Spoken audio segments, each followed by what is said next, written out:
Okay, smile everyone.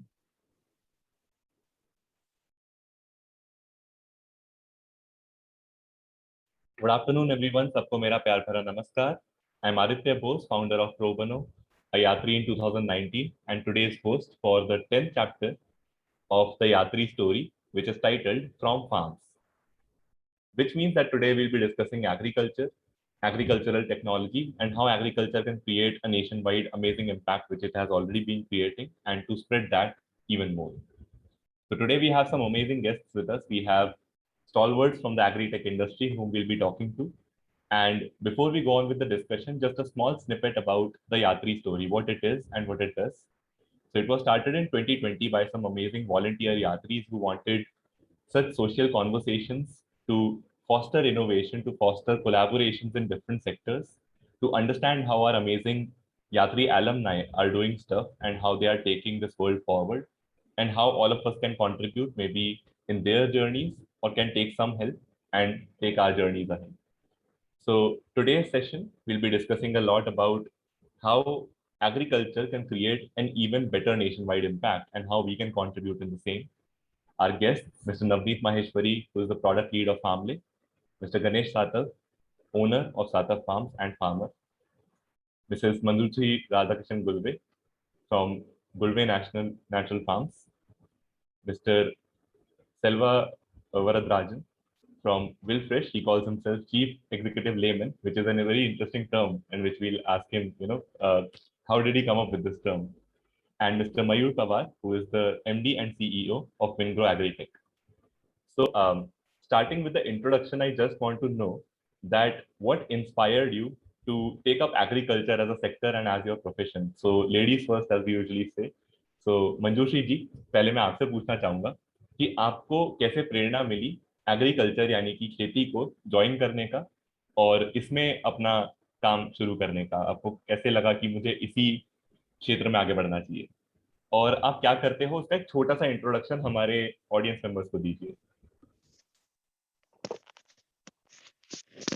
पहले तो खेती का मतलब खेती के लिए तो जो मेरे पूर्वज थे, जिस घर में मेरी शादी हो गई तो 15-20 एकड़ की खेती थी, तो वो रासायनिक तरीके से करते थे, मगर कुछ अलग किया जाए, कुछ अच्छा किया जाए, इसके लिए हम रासायनिक खेती से ये सेंद्रीय यानी नेचुरल फार्मिंग की और उनकी शुरुआत की.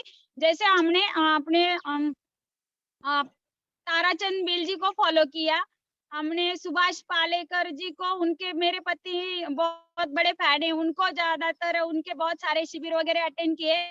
मैंने ज्यादा कोई ऐसा शिविर अटेंड नहीं किया, मगर मेरे पति की जो लोगों के साथ बातचीत होती रहती थी, तो मैं उससे प्रेरित होते होते ऐसे करती गई. और हर एक पत्नी का कार्य होता है कि अपने पति का जो भी अच्छा कार्य है, बुरा नहीं, अच्छा जो कार्य है तो उसको वो सपोर्ट करती चले. और मैं अभी 5-7 साल से गौ आधारित विष मुक्त खेती करती हूँ. पहले तो मुझे बहुत ऐसा लगता था कि अरे गाय के गोबर और गौमूत्र से क्या कोई खेती करता है क्या, क्योंकि कभी देखा नहीं था. बहुत सारी बोरियां रासायनिक की घर वाले लेके आते थे और हमने खुद से ये हाथों से वो डाली थी. पर जब वो 2 साल हमारे ऐसे वेस्ट गए, क्योंकि रासायनिक से आप जब नेचुरल फार्मिंग करते हैं थोड़ा सा ये होता है, मतलब खेती को भी एडजस्ट करना बहुत मुश्किल हो जाता है खेती को भी. या कोई इंसान को कोई जैसा कोई आदत हो तो वो छूटने के लिए भी उसको जैसा वक्त लगता है, तो खेती को भी वैसा हो गया. पर आज मेरी खेती इतनी अच्छी है, मानो जैसे अभी आपने शुरू में जो गाना किया, तो सच में वो ये सोना मोती ही दे रही है, मगर वो सोना मोती क्या पहनने वाला नहीं, खाने वाला, जिससे भूख मिटती है हर किसी की. तो बस धन्यवाद Manjushree ji, thank you so much. अब मैं पूछना चाहता हूँ मयूर से कि Mayur, what inspired you to start up with agriculture and what do you do, if you can give a small introduction for our audience members. अच्छा मयूर, आपसे एक छोटी सी रिक्वेस्ट रहेगी, क्या आप अपना वीडियो ऑन कर सकते हो? सर मेरा है ना इधर काफी रेंज का इशू है, मैं ऊपर आके बैठा हूँ छत पे. अच्छा, ओके, सॉरी सर. नहीं नहीं, अरे ऐसा मत बोलिए, हाँ। वो बस हम चाहते थे कि आपको देख भी पाए, जब हम आंसर्स आपके सुन रहे हो तो बहुत और भी इंस्पायरिंग लगेगा हमें। बट कोई बात नहीं, आई थिंक मैनेज कर लेते हैं। नमस्ते सभी को, मेरा प्यार भरा नमस्कार।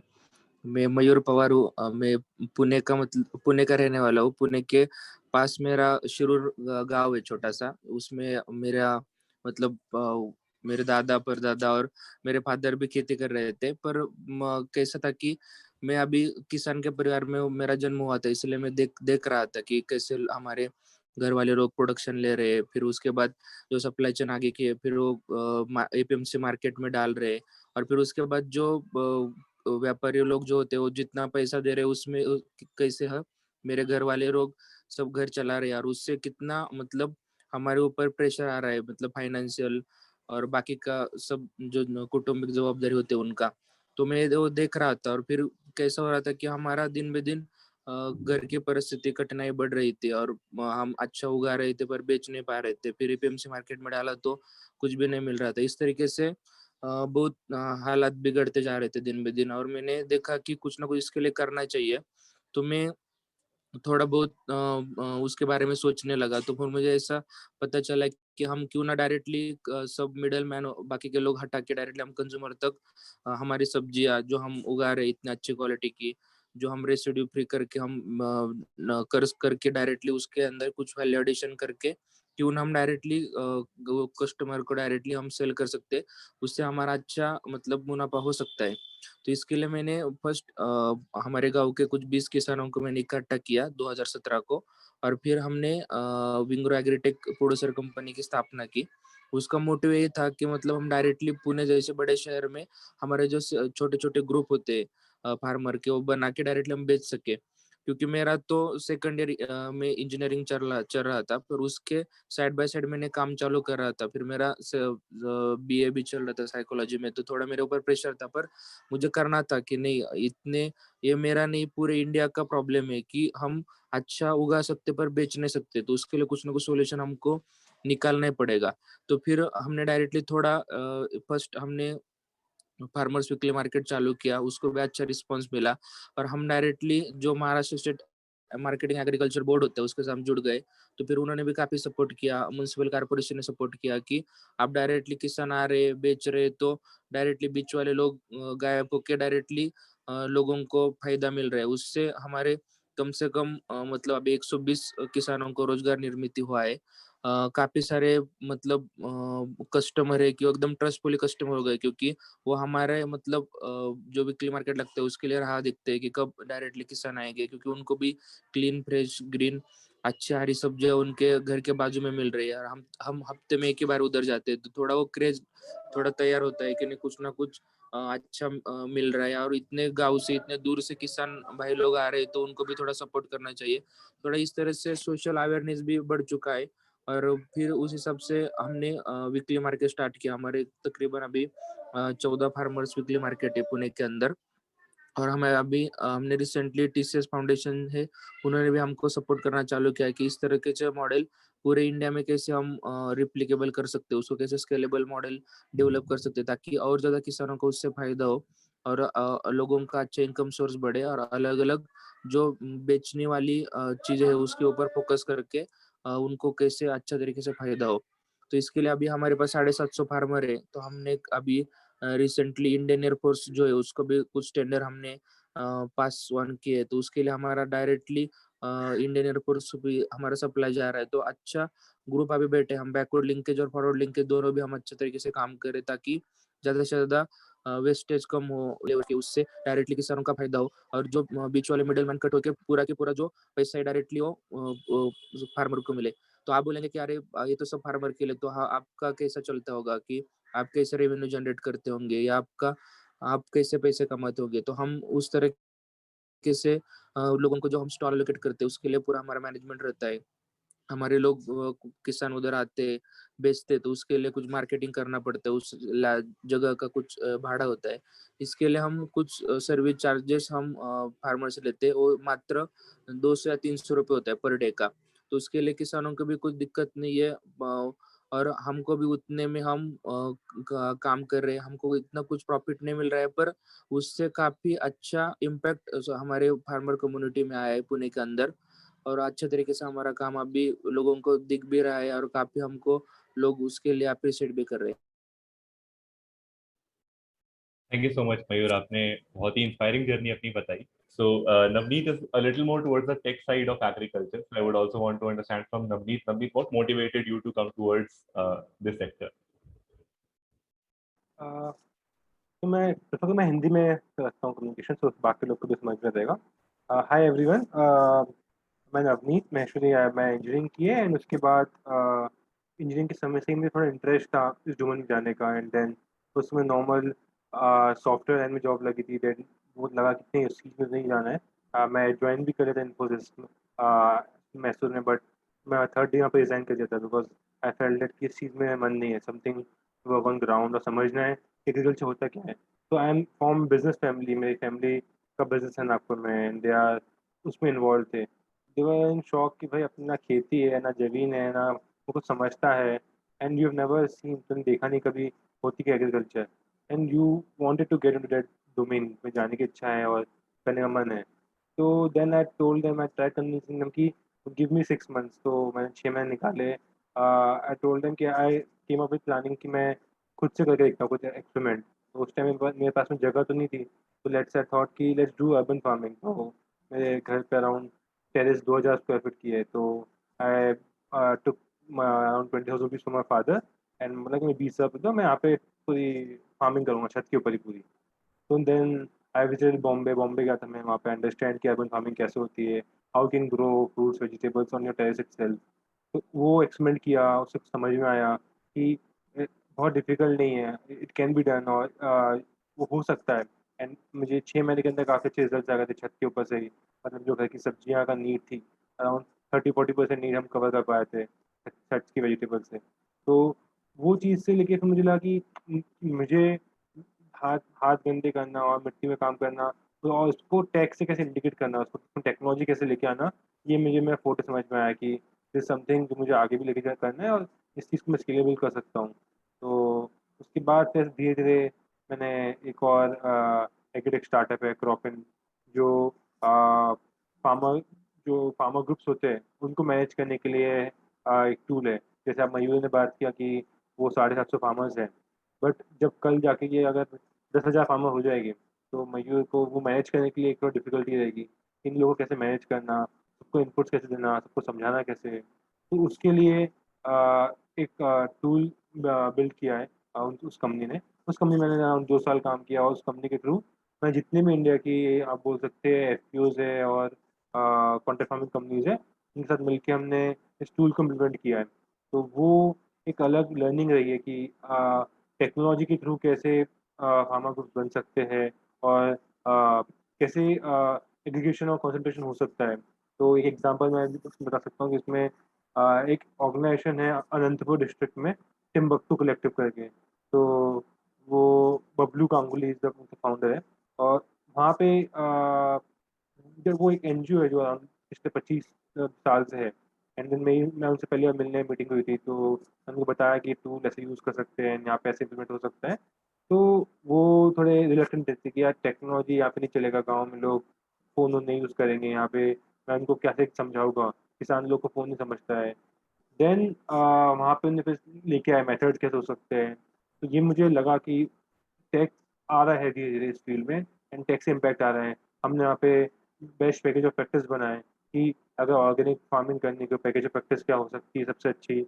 उसका पूरा एक ब्यूरो बनाया, उसके हिसाब से पूरा एप्लीकेशन डिज़ाइन किए कि वो एप्लीकेशन हिंदी में हो, इजी टू यूज़ हो. ज़्यादा वहाँ पे हर गाँव में या उस रीजन में एक या दो पर्सन ऐसे थे जो थोड़े पढ़े लिखे थे उस एरिया सिटीज में. तो उसमें से किसी एक या दो आदमी को उठाए जो थोड़ा बस फ़ोन समझ सकते हैं. और उनके लिए हमने फिर 35 टैबलेट्स प्रोक्योर किए, 35 टैबलेट्स बाय करके एक्सपेरिमेंट किया कि कैसे हो सकता है. तो इनिशियली मैंने 10 टैबलेट किए थे, उसके बाद 25 टैबलेट बाय किए. एंड देन हर एक रीजन में जाके उनकी प्रॉपर ट्रेनिंग हुई. हर एक गांव से 2-2 3-3 लोग आए थे, एंड उन्हें समझा कि टैबलेट के ऊपर कैसे हमको अपने इश्यूज को बताना है कि कौन सा इंसेक्ट लग गया है, कौन सा कीड़ा लग गया है.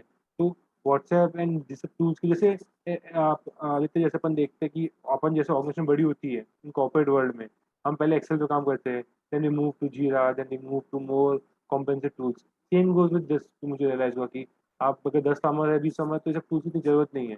बट जहाँ आप सोचते हो कि आपको बड़े फार्मर्स को और बहुत से फार्मर्स को ग्रुप बनाना है, तो वहाँ पे चीज़ें बहुत बिगड़ जाती है। बिकॉज देन वो कम्युनिकेशन टू एंड फ्रो, बात करना, समझाना कैसा आउटपुट आ रहा है, कैसा नहीं आ रहा है, किसको क्या इशूज आ रहे हैं, वो बहुत ज़्यादा बढ़ जाते हैं।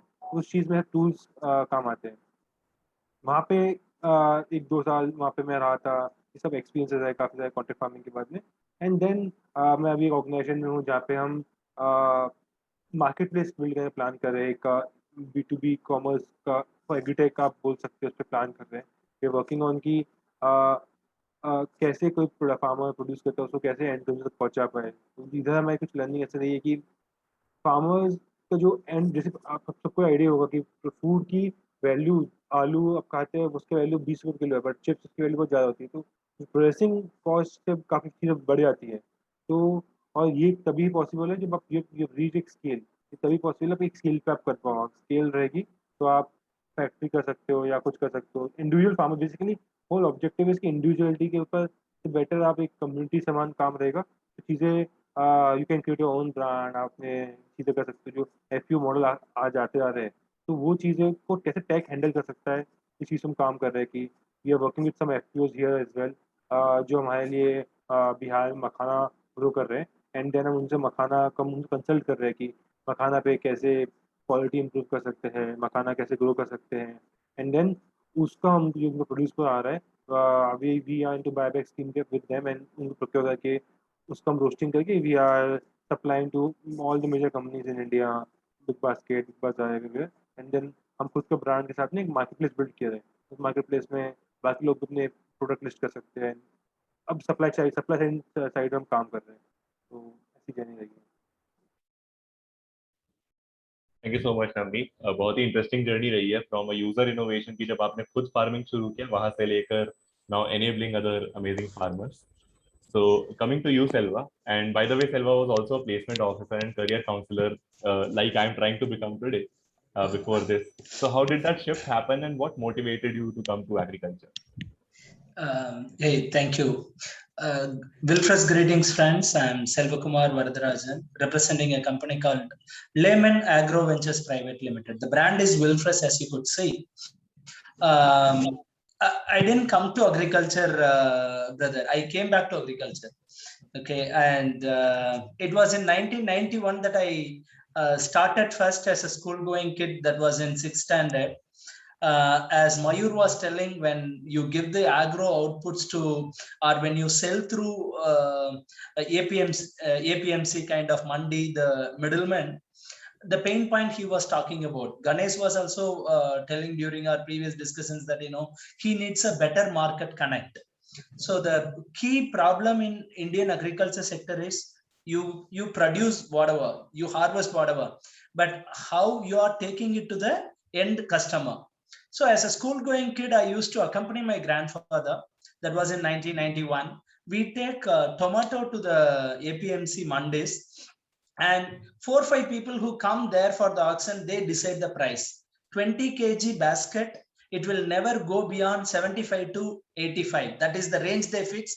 So they see to that the farmer gets only 4 rupees. And the same tomato, during your school days, when you go to school and then tuition, when you do some out of book assignment for your teachers, when you go to the nearby shop to buy a tomato for the teacher during the tuition hours, you will realize that it is 10 rupees or 12 rupees. You spend 3 to 4 months at the farm harvesting it, you get only 4 rupees, but the end consumer is paying 12 rupees. So this is the realization which I got during my childhood days. The next time when I went to the APMC Mandi, I was talking to the Mandi guy as an innocent kid with a lot of curiosity. See, they are selling it at a bigger price, and you are charging the APMC Mandi commission on the farmer, not on the trader who is making more money.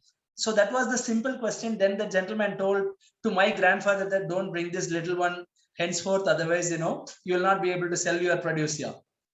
And then onwards, I have decided to take the tomato, all the agro outputs in my cycle on the way to school. It was 5 kilometers from my farm. So I used to leave 1 hour early, take the tomato in the cycle. All that you have to do is shout, tomato, tomato, tomato, shout, and right, people will buy. And you start at 12 rupees and end at 8 rupees per kg. For 40 kgs, you will come back home with 400 rupees. The same if it goes to the mandi, you will hardly get 150 or 160. So that is the power of market connect. Then school is over, college is over, came to the urban India and got married, settled in life. It was in 2012 when we were blessed with a little one. And in 2014, my wife started cribbing and crying, like, she's a business analytics background personality. So she was always unhappy with the kind of agro products that we were buying in urban India. And so we wanted to gift the village way of life to urban India. That is how the idea came into us. What we did was very simple. We chose to connect the farmer and urban consumers. So how shall we do that? By empowering the rural youth. What these rural youth do, they come to the nearby cities, they migrate big time because the lack of viability in their rural India, lack of opportunities there. So they come to urban India for 12,000, 15,000 rupees job. We reverse migrate them with an assured income of 37,500. So what do? One way, they bring the agro outputs. On their return journey, they take agro inputs. What is the problem that we are solving here? Pity on the farmers, and I could feel their pain point as one of the farmers. They buy their inputs at a retail price, sell their outputs at a wholesale price.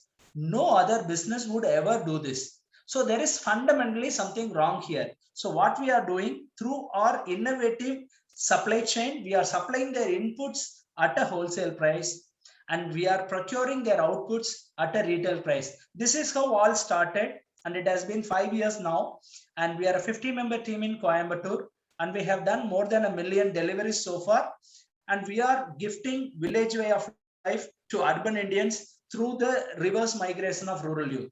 That is our initiative, brother. That's amazing, Selva. And the fact that you're trying to capture the maximum value as much as possible for the farmers, I think will also give them a lot more sustainability. And obviously, we'll talk about how we can do that across India with every speaker here. So coming to you, Ganesh, lovely conversation we were engaging in just before the session.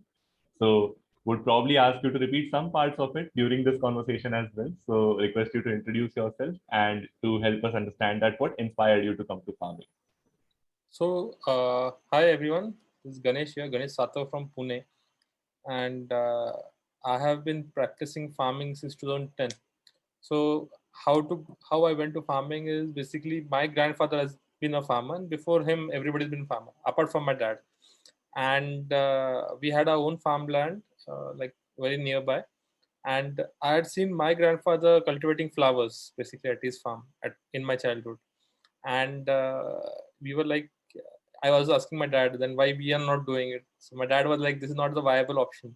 Farming has never been a profitable venture, and it is better that you study, get a decent job, and do farming as a side business. So I was like, fine, then let me start understanding it and all.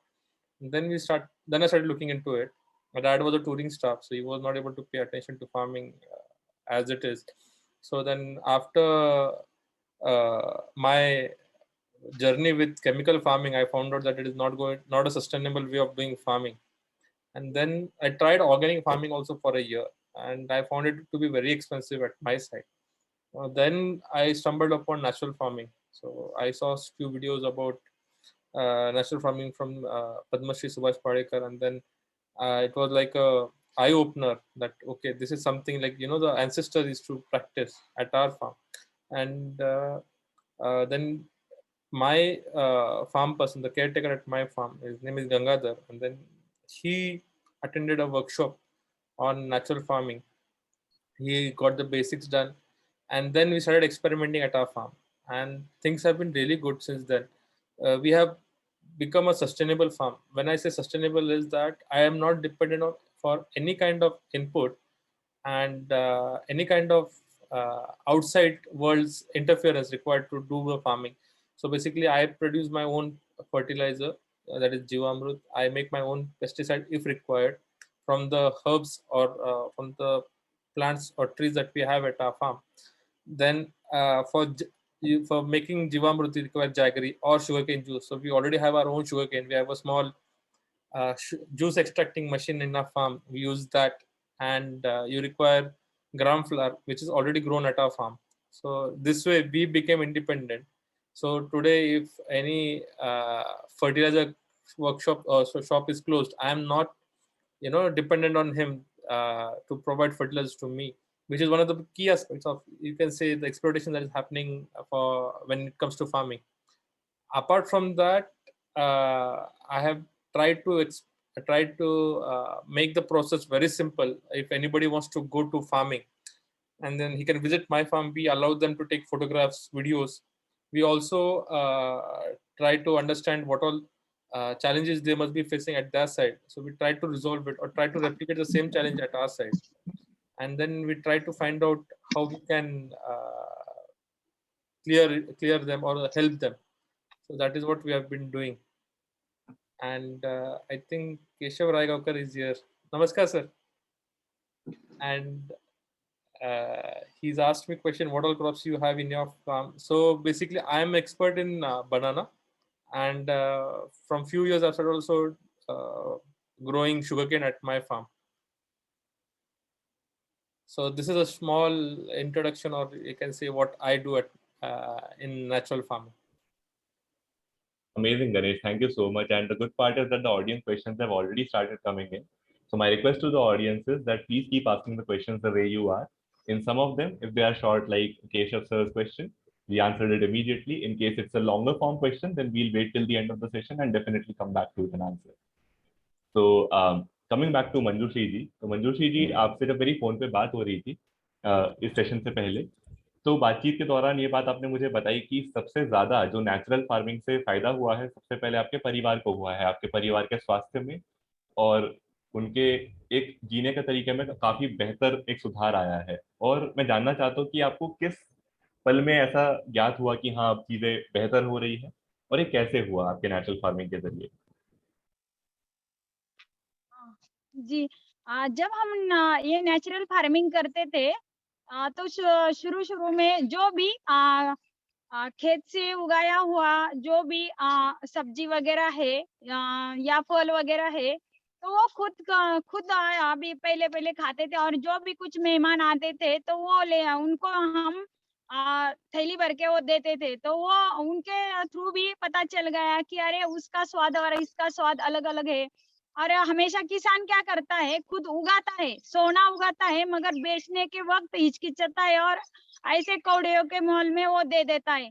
पर मेरे पति ने क्या किया कि वो एक यहाँ स्कूल है, वहाँ टीचर थे, पर वो हर शनिवार रविवार को, अब मेरा जो बेटा 7वीं में था तब, तो उसको साथ लेके यहाँ शिरडी साईं बाबा की वजह से बहुत सारी ट्राइबल वगैरह दुनिया भर के लोग आते थे। तो वो बोले अरे हम उगाते हैं तो हम क्यों ना बेचे।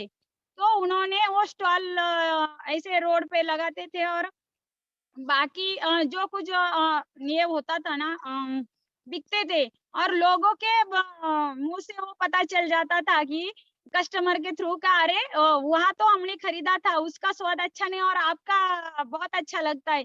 तो मेरे पति ने एक ऐसा पॉम्पलेट, एक ऐसी पर्ची छप दी, और उसमें लिखा कि हम किस तरह से, जैसे भैया अभी बोल रहे थे गणेश भैया की जीवामृत, वो जो अमृत में ही जान है, वो जो कोई भी पौधा है तो उसमें जान डाल देता है, मतलब बहुत अच्छा स्वाद होता है। वो बोलने से नहीं, वो खुद अनुभव करने से फील होता है कि नेचुरल। और बहुत सारे लोग वो खाते थे, और उनके खाने पीने की वजह से वो हमें बोलते थे वैसे। और खुद हमारे परिवार में मेरे 5-7 साल में कोई भी बीमार नहीं पड़ा है। अभी कोरोना के समय में हर कोई मतलब कैसे आप सिक्योर रह सके इसके बारे में सब ये करता था। पर हमारे घर में हम राजू भाई दीक्षित को फॉलो करते हैं। अभी जो नाम लिया केशवराय गावकर जी, उनको मैंने तो ज्यादा ये नहीं सोचा, पर मेरे पति उनके बहुत बड़े फैन है, मतलब उनको भी बहुत अच्छा से फॉलो करते हैं। और मेरे घर में जो भी कोई हमारी खेती देखने किसान आता है, तो हर किसी के अंदर बहुत सारा टैलेंट होता है और उनका भी जो अनुभव होता है, क्योंकि हम भी जो खेती कर रहे हैं तो वो अनुभव से कर रहे हैं। हर कोई और सब क्या करते हैं, अलग अलग शिविर में जाके खाली सीख के आते हैं, पर मेरे पति का ऐसा है कि वो जाते हैं, सीखते हैं, मगर घर में आके वो करते हैं। और वो जो करते हैं तो मेरे बच्चे और मैं उनको भी सपोर्ट करती हूँ कि वो जो कर रहे हैं तो अच्छा कर रहे हैं। और 5 साल में हर किसी के फैमिली में हर किसी को लगता है कि अरे बीमार नहीं पड़े, मतलब हर कोई सुख के पीछे दौड़ रहा है। सुख किस चीज में है, तो अभी जिसको पता चल गया तो वो चल रहा है। पर अभी हम बहुत खुश है, क्योंकि हम जो लोगों को दे रहे हैं, लोग उसी से भी खुश है और मेरे परिवार भी बहुत मतलब तंदुरुस्त है, मतलब कोई बीमारी वगैरह नहीं, कोई नहीं।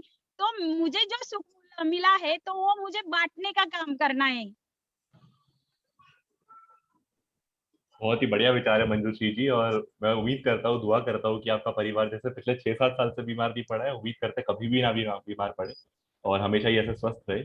बहुत ही अच्छा काम कर रहे हो आप। ये जो अच्छे स्वास्थ्य को सब तक पहुंचाना, ये भी बहुत बड़ी बात है। मुझे याद है कि हमारे फोन कॉन्वर्सेशन में एक और बात आपने बोली थी जो मेरे दिमाग में चिपक गई है, कि हम जिंदगी जीते हैं ताकि हम खुश रह सके, ना कि हम पैसा खर्च कर सके हॉस्पिटल में अपना सारा सारा इलाज करवाने के लिए। तो जितना कम इलाज करवाना पड़े उतना बेहतर, और अगर नेचुरल फार्मिंग के पदार्थ हम खाएंगे तो उतना हम उम्मीद करते हैं फिट रहेंगे। तो जी बिल्कुल। हाँ मंजू जी बोलिए। क्योंकि हर कोई पैसा कमाता है, मतलब मगर वो जो रिटायरमेंट में पूरा बीमारी में खर्च कर देता है। तो हम खाने पे पैसा खर्च करें, मतलब जैसा फैमिली डॉक्टर होता है वैसे एक फैमिली फार्मर जो रखे, वो भी नेचुरल फार्मिंग वाला, तो वो कॉन्सेप्ट कितनी अच्छी हो जाएगी, क्योंकि किसान की जो परिस्थिति वो भी सुधर जाएगी और जो कोई है मतलब तंदुरुस्त हो जाएंगे सब कुछ। आपको मेरी फीलिंग समझ आती होगी। बिल्कुल बिल्कुल, ये फैमिली फार्मर वाला कॉन्सेप्ट काफी सोचने लायक है। मतलब हो सकता है फ्यूचर में सच में इम्प्लीमेंट होने लगे, और जितना जल्दी हो उतना बेहतर, जैसे कि आपने कहा। तो फिर हम अपने न्यूट्रिशन को भी बहुत सीरियसली लेने लग जाएंगे। जी जी जी। तो अब मैं जान जाता हूँ मयूर के पास। तो मयूर, आपने एक बहुत ही बढ़िया ब्रिज क्रिएट किया है फार्मर के बीच में और कस्टमर के बीच में, और शुरुआत आपने की फार्मर्स मार्केट से। तो इसमें कितना बड़ा ऑपरेशनल चैलेंज था कि पहले अपने साथ किसान भाई बहनों को जोड़ना और फिर कस्टमर्स लाना और दोनों को एक प्लेटफॉर्म पे खड़ा करना, इसमें क्या क्या ऑपरेशनल चैलेंजेस आपको फेस करने पड़े? नमस्ते। पहले तो क्या हुआ था कि मतलब कैसा होता है कि कोई भी प्रॉब्लम होता है तो प्रॉब्लम ज्यादा दिन तक रहने के बाद उसको किसी को भी लगता है कि इसका कुछ ना कुछ सोल्यूशन निकालना चाहिए। तो ये तो मेरे घर का तो मैं देख रहा था कि अरे हम इतना अच्छा उगा रहे पर बेच नहीं रहे, तो उस हिसाब से मेरे मतलब गांव के भी कुछ किसान थे कि वो भी अच्छा प्रोडक्शन ले रहे थे, वो भी बेच नहीं पा रहे थे। तो फिर हमने क्या किया कि जो हमारी विंग्रो एग्रीटेक एक फार्मर प्रोड्यूसर कंपनी है, मतलब ये पीसी है, तो हमने डायरेक्टली खुद किसानों को ओनरशिप दे दी। मैंने उसका लीडिंग किया। मैं बोला कि ठीक है, हम अभी उस तरह से ऐसे भी डाल रहे तो हमको और उससे अच्छा बेनिफिट डायरेक्टली कंज्यूमर तक जाने के बाद मिल ही जाएगा, तो हम क्यों नहीं कोशिश करेंगे पहले बार कि हम डायरेक्टली जाके हम स्टॉल लगा दे किधर और डायरेक्टली बेचना चालू कर दे। तो फिर हमने क्या किया कि 20 किसानों का, मैंने आपको जैसे बताया था कि हमने किसानों का ग्रुप बनाया।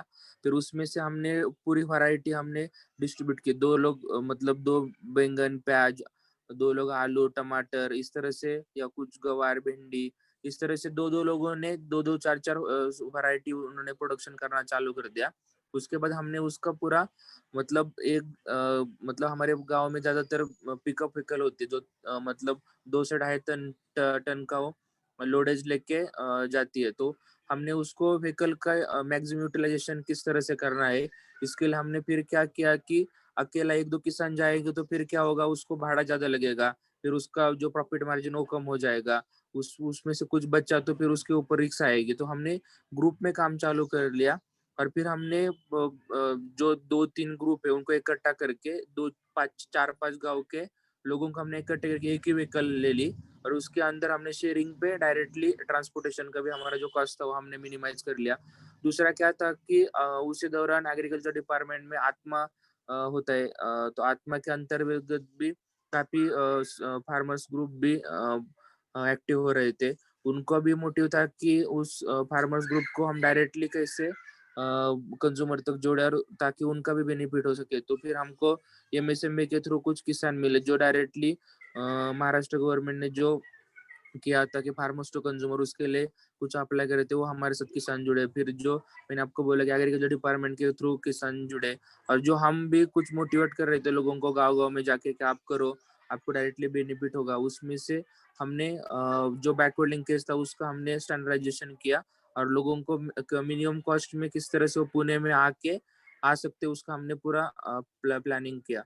अभी रही बात फॉरवर्ड लिंकेज की, उसमें हमने क्या किया था कि हमको सबसे इम्पोर्टेंट है कि हमारा लैंड, किधर भी हम फार्मर्स मार्केट लगाएंगे तो हमारा सबसे बड़ा प्रॉब्लम है कि हमको कौन जगह देगा, जगह कैसे मिलेगी, उसका क्या मतलब रहेगा। तो इसलिए हम उसके लिए हमने जो एमएसएमई था उसको भी हमने कुछ जगह के नाम सुझवाए कि जो म्युनिसिपल कॉर्पोरेशन होता है या गवर्नमेंट का कोई भी लैंड होता है वो कोई से खाली पड़ा हुआ रहता है और उसमें कोई यूज नहीं करता। तो हमने उस तरह से एप्लीकेशन दे के कुछ मैपिंग किया पुणे के अंदर की जगह का और फिर वो हमने एमएसएमई को दे दिया कि हमको ये जगह आप उपलब्ध करके दे दो ताकि हमारे किसान डायरेक्टली उधर आके बेच सके। और उसमें क्या था कि जगह हमको क्या परमानेंट नहीं चाहिए, हमारा परमानेंट उधर इंफ्रास्ट्रक्चर नहीं है, कुछ भी नहीं है। तो हम क्या करते थे डायरेक्टली, हमारा जो मॉडल है तो हर एक हफ्ते में एक बार 3 से 9 बजे तक ही चालू रहता है। तो फिर क्या हुआ कि डायरेक्टली फार्मर आने लगे और 3 से 9 बजे तक उनके टेंट टेबल जो चीजें होती सब्जी वगैरह लेके फिर हम उन्होंने स्टॉल सेटअप किया। फिर उसके बाद डायरेक्टली हमने मार्केटिंग, मतलब पहले हम उसके उधर के जो लोकल पॉलिटिकल कुछ सपोर्ट रहते हैं उस हिसाब से हमने डिजिटल फिजिकल मार्केटिंग हम करते, कुछ ऑफर्स लगाते पहले ओपनिंग पे कि मानो कि जैसे टमाटर बाहर 20 रुपए किलो बेच रहा है तो हम डायरेक्टली 10 रुपए 15 रुपए किलो में बेचते हैं पहले 2-3 मतलब ऑफर में। तो फिर क्या होता है कि कस्टमर भी अट्रैक्ट होता है, एक बार वो आने के बाद जब देखता है कि अरे नहीं इधर तो सब्जियां अच्छी मिल रही है, रेसिड्यू फ्री मिल रही है, लोग भी मतलब एक मेले जैसा इन्वायरमेंट क्रिएट होता है और लोगों को बहुत अच्छा लगता है वो और काफी लोग फिर उसको सपोर्ट करते हैं। तो उस हिसाब से हमने किसान मतलब कस्टमर को भी जोड़ा और फिर उसके बाद हमने मार्केटिंग करके पूरा फार्मर्स मार्केट सेटअप कर दिया। फिर उसके बाद जो रहता है क्लीनिंग का, क्योंकि सबसे इम्पोर्टेंट क्या होता है कि सब्जियों में सबसे ज्यादा वेस्टेज निकलता है। फिर बाकी के लोकल मंडी या जो बाकी के जो भी चीजें होती है उसमें क्या होते हैं, लोग आते बेचते और सब कचरा फेंक के चले जाते, तो फिर उससे गंदगी फैलती है। तो हमने उसको पूरा स्ट्रीमलाइन किया और हमने जो किसान आ रहा है उसको पूरा हमने नीचे मैट डालने के लिए बोला, जो भी आपका गार्बेज रहेगा उसके ऊपर गिरेगा, फिर उसके बाद आप ही वो डायरेक्टली आपके गाड़ी में गाँव लेके जाएंगे, क्योंकि वो फिर गाय या भैंस जो होते घर में जो मतलब एनिमल होते हैं उनके वो खा सकते हैं। तो इसीलिए हमने मतलब जो गार्बेज था जो वेस्ट था उसका भी मैनेजमेंट किया। जो हमारी ज्यादा सब्जियां बच रही थी कभी कभी तो उसके लिए हमने B2B का कुछ होटल्स थे उस आसपास के कुछ कंपनियां तो उनको भी हमने उनको कनेक्ट कर दिया कि आप डायरेक्टली उनको बेच सकते हो। इस हिसाब से हमने मतलब काफी ऑपरेशनल चैलेंजेस से वो हमने फिजिकली सॉल्व किए। कुछ ऐसे थे कि कुछ हमको टेक्नोलॉजी लग रही थी तो उस हिसाब से हमने छोटे छोटे टेक्नोलॉजी एप्लीकेशन बनाए कि लोगों को, क्योंकि क्या एक वीकली मार्केट का पोटेंशियल कितना है, कितने लोग आते कितने लोग जाते सच में, मतलब कैसा होता है कि एक टमाटर मतलब एक मार्केट का 200 किलो टमाटर का डिमांड है और हमारे फार्मर ने 500 किलो लाया, तो फिर बाद में क्या 300 किलो का और डिमांड हो जाता है तो फिर वो फेंक के देना पड़ता है, उस लॉस फार्मर का होता है। तो हमने डिमांड और सप्लाई का प्रोडिक्शन करने के लिए कुछ हमने छोटे छोटे टूल्स अप्लाई किए ताकि फार्मर को उस हिसाब से उतना ही वो मटेरियल ला सके और उतने ही कस्टमर उधर आके फिर उस हिसाब से वो बेच सके, क्योंकि उससे भी काफी उनको बेनिफिट हुआ है। थैंक यू सो मच मयूर जी। और सबसे ब्यूटीफुल बात इसमें यह है कि आपने कैसे हर एक एस्पेक्ट को इतना डिटेल में सॉल्व करने की कोशिश की है, चाहे वो एक क्लीनिंग का ही एस्पेक्ट हो जिसमें डायरेक्ट प्रॉफिट नहीं है but at the same time एक सस्टेनेबिलिटी का माइंडसेट है, बहुत ही काबिल तारीफ है। Thank you so much. तो अब टेक्नोलॉजी साइड पर थोड़ा बात करते हैं। So Navneet ji, not only are you creating a B2B e-commerce platform but कहीं ना कहीं वो इंटरनल टीम के मैनेज करने के लिए एक मैनेजमेंट सिस्टम भी आप उसको मेंटेन और ग्रो कर रहे हैं। टेक्नोलॉजिकल चैलेंजेस क्या आते हैं और एक पीपल ओरिएंटेड क्या क्या इश्यूज आते हैं जो कि आप डेली लेवल पे सॉल्व करते हैं?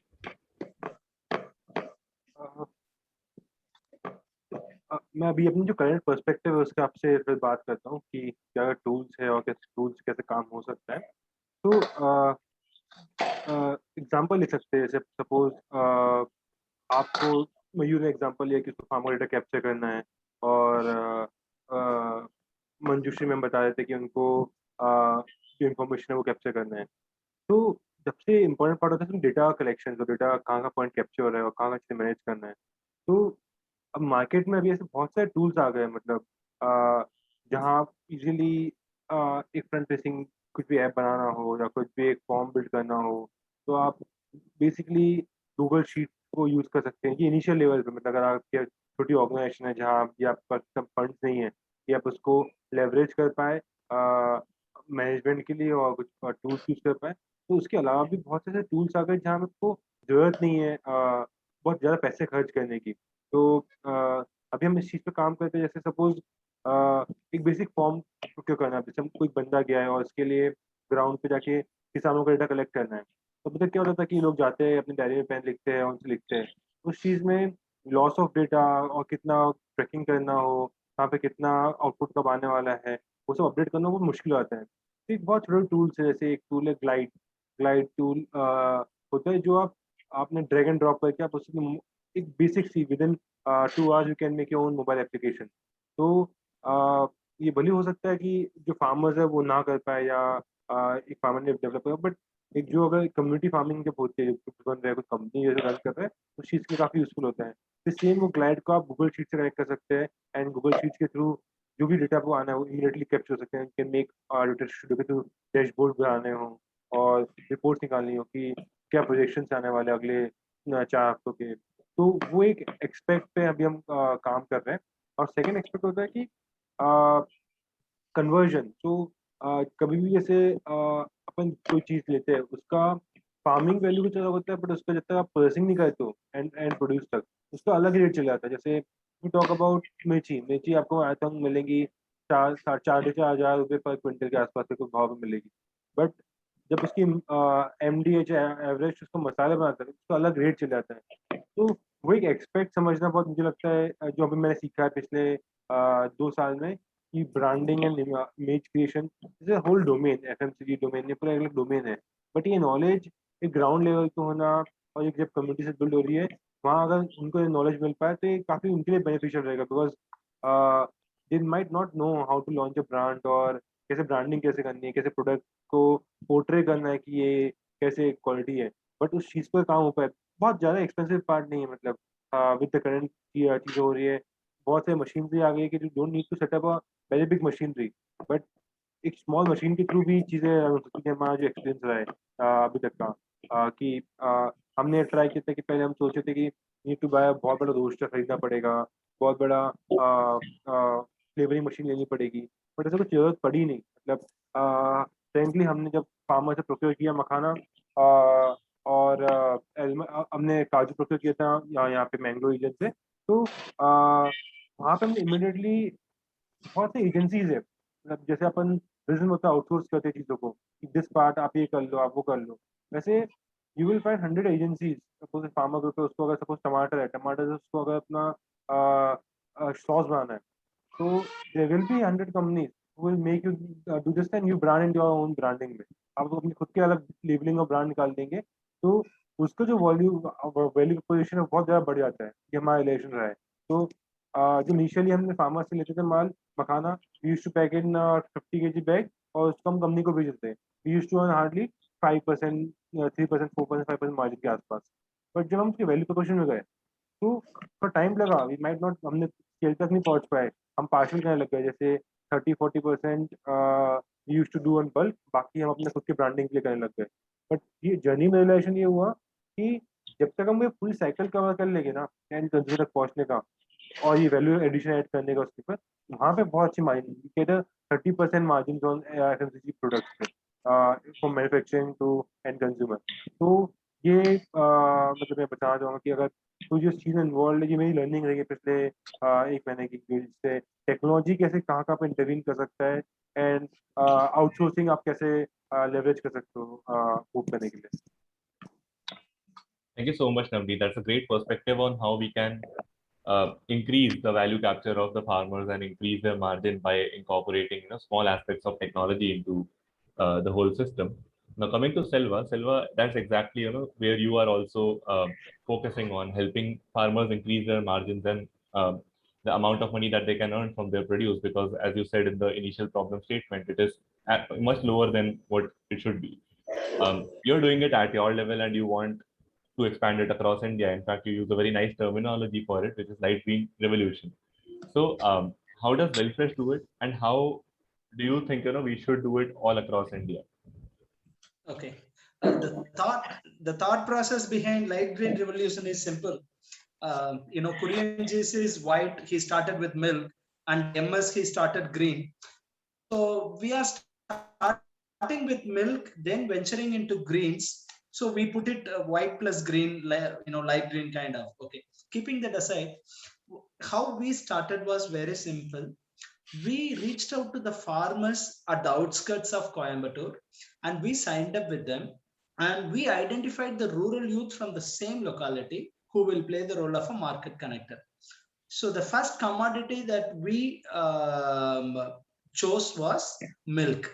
So we have been procuring milk from them. So the milk has to reach your hub. So first mile to the last mile. The way the other friend in the panel does. So first mile is the farm gate, last mile is the urban kitchen. So we call ourselves 0 mile, Wilfresh hub. So first mile to 0 mile, it is taken care of by the rural youth. One way who is bringing the output, who is taking back the input. So from the 0 mile to the last mile, it is taken care of by urban college going students whom we are paying around 5,000 to 8,000 per month for a part-time assignment of 1.5 hours to 2 hours. So their education is self-funded. So this is how we are playing between the first mile to the last mile. We started with milk, then ventured into greens, vegetables, fruits, pulses, grains, everything. It is a simplest possible, we call it a layman thinking. So this is just a business innovation, nothing beyond that. How we can take this forward? We again believe in Middle India, the Middle Indian diamond that we call it in the Yatri family. All that we need is, we need to build an ecosystem which is built by the fans, farmers. We are doubling the farmers' margin by tripling the farmers' potential. The sustainability, when we talk about, thanks to Upaya Social Ventures who did the field research and gave the impact summary, to our surprise, the top line of the farmers from 922, it went up to 2,000 rupees. So that is the level of jump we can give by eliminating 2-3 middlemen in the distribution channel, by arriving at an alternate distribution channel, by cutting 2-3 middlemen, by eliminating the middlemen in the input chain. So from the producer, it goes to the super stockist, then the distributor, then the retailer, then the end farmer. In our case, we get everything from the factory and we give it directly to the farmers. And as a thumb rule, we don't keep a rupee margin on agro inputs as we concentrate on agro outputs. And we can replicate this model in any part of the country in tier 2, tier 3, tier 4 cities. All that we may need is maybe a population of anywhere between 5 lakhs to 15 lakhs would be sufficient. I would say, you will have a minimum of 1 lakh to 2 lakh households. In Coimbatore, we have reached up to 2,500 households. Those who are married to us, they are on a subscription basis. So this is doable without a rupee being spent on digital marketing yet. We haven't spent a rupee on digital marketing. So we can do it in any part of the country. That's amazing to hear, and I hope it reaches every part of the country soon because the country needs it. Coming to Ganesh, so I had planned some other question actually, but then I heard some amazing ways in which Ganesh had automated some processes in his farms. And Ganesh, at the risk of making you repeat some of the things that you just said before the start of the session, I want to ask you that during this, farming journey, how did you learn, that there are certain aspects which, if presented as issues, you can eliminate from your area, and maybe you can automate it to an extent where it does not need your direct involvement. So basically, I, being an engineer, I'm a very lazy person, and this has been I feel this has been a major contribution towards me towards finding or innovating that method of applying it at my farm. So I spend a lot of time on trying to find a solution if it is a donkey work. When I say donkey work, it's basically repetitive, where human intervention is really not required, or a human being is not required when it is, if a thought is not required over there.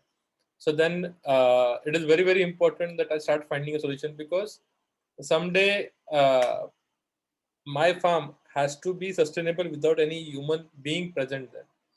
And that has been the main reason why I have, started finding solutions. I visit a lot of farms. I'll give you one very excellent example. So we had, started with banana a long time back, and then we had one very major issue. Whenever we used to apply Jivamrut to the soil, the earthworms from the lower side used to come to the upper side, with the Jivamrut smell.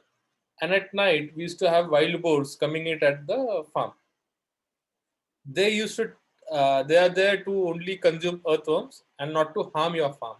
But you can call it collateral damage. When they are eating earthworms, they kind of uproot a lot of saplings when they are the smallest stage. Now, many people at our side started practicing putting it fence, or you can say a cable has been put around the farm, like a tar has been put around the farm, and they apply electric current to the cable or to the tar. And this is a very risky thing. So what happens? This, there might be a possibility of human fatality that can happen, or even we have our own pets over there. Maybe something can go wrong. You never know. So then I started researching. We wanted something which is free of cost, because you don't have to spend any money. Second thing is, it should not have any side effects on your crop, because we are practicing natural farming, so we can't use any chemicals, pesticides, or anything else can't be used. So then this was a big challenge. So then I got to know about farmers facing similar problems in Konkan. So then I traveled 400 kilometers from Pune to it's a very remote village in Konkan called as Lanja, and I stayed there overnight. Morning, I visited people, I discussed with people, and then I found the very ideal solution that they are using. So you will be amazed how nature works. So basically, what they were doing, they were taking human hair from the barber shop, and they were burning at night. When the wind will blow in your farm, the direction in which the wind will enter your farm. So they're standing on the banks of the farmland. They were burning human hair with some garbage from farm itself, wet garbage from farm, and it's to smoke up. There is to be white smoke, and the wind is to carry all the smoke inside the farm. And I was quite amazed, because I asked them from where and all, how do you manage? So they were like, what we do every week, we have tied up with a barber in the village, and he collects one gunny bag of hairs weekly. And whenever the farm person is going to buy his weekly supplies to the weekly market, he just keeps an empty sack there and gets the filled one at the farm. And at the night, when it is, after the dinner, he and his children kind of sit together, put in the hairs and the wet garbage from the farm, and they burn it, and the smoke is used as a how shall I say, to give smell to the trees. So what it does is, so any animal, if it smells hair been burnt, it feels that there is hunting going on over there, and there is a possible danger to its life. So then we started the same thing at our farm, without investing any money. It had no reaction on the trees, or it did not interfere with my farming, and we had tremendous, very good results at our farm. The wild boars used to come running at our farm, but they used to just divert as if they've seen any ghost around there, and they used to run away to another farm. And then everybody at our side started practicing the similar thing. This way, we are not harming the animal, but we are also saving our crops also. So if you see, this is a very simple solution, free of cost, wherein people at our side were using thymite. It's a chemical, very strong chemical. It has a very bad odor as a deterrent for the animal. But having that in the farm itself is a very dangerous thing for human beings also to smell. And this all things, this solution worked out so well that many farmers who came to my farm started using this as a solution. And if you see, no money involved, no special purpose machine involved or anything, it's a very simple system. So this is how we progressed. And same way, even applying Jivamrut to the crop, many people have heard that they put, they use mug, they carry a bucket with Jivamrut, and they use they keep on pouring it at the crop's roots. If they put in some labors, what the labor does, he doesn't apply evenly to all the trees. There is a very big possibility he might apply to one single line, he miss one line and go to the next line. So all those things were happening, and this is something we wanted to work out, and that is the reason we set up a filtration tank. Another story for the filtration tank. So a few farmers came to my to visit, and they said, we don't have money for 50,000 rupees to be invested for filtration tank. So then I also thought about the same thing. I thought, let's see what other farmers are also doing about it. Then I visited one farmer in Pandharpur, so which is a nearby place from Pune, and I found out what they were doing. He had used very basic science. So he had set up one 200-liter barrel, plastic barrel, which we get in scrap.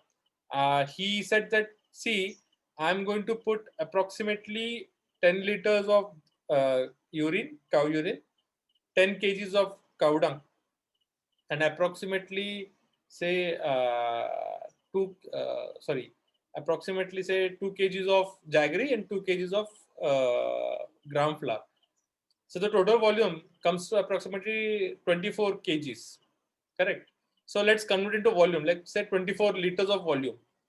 What they did, they put two valves. One valve was above this level of 24 liters level, and one valve was to flush out all the residue, what was left out. Whenever the Jivamrut is produced, the day it has to be applied, 24 hours before or 12 hours before, it was not disturbed at all. The liquid in the barrel was not disturbed at all. So what happened? Whatever solid particles which are heavier than the water is to settle down. And with the valve which is above 24-liter level, from that valve, whatever Jivamrut coming out is to be filtered Jivamrut. And that was an easy application. And if you see the cost involved, even if you buy a brand new barrel, so even if you buy it for 4 rupees per liter, it was just 800 rupees investment. So then we got a 1,000-liter tank at our farm.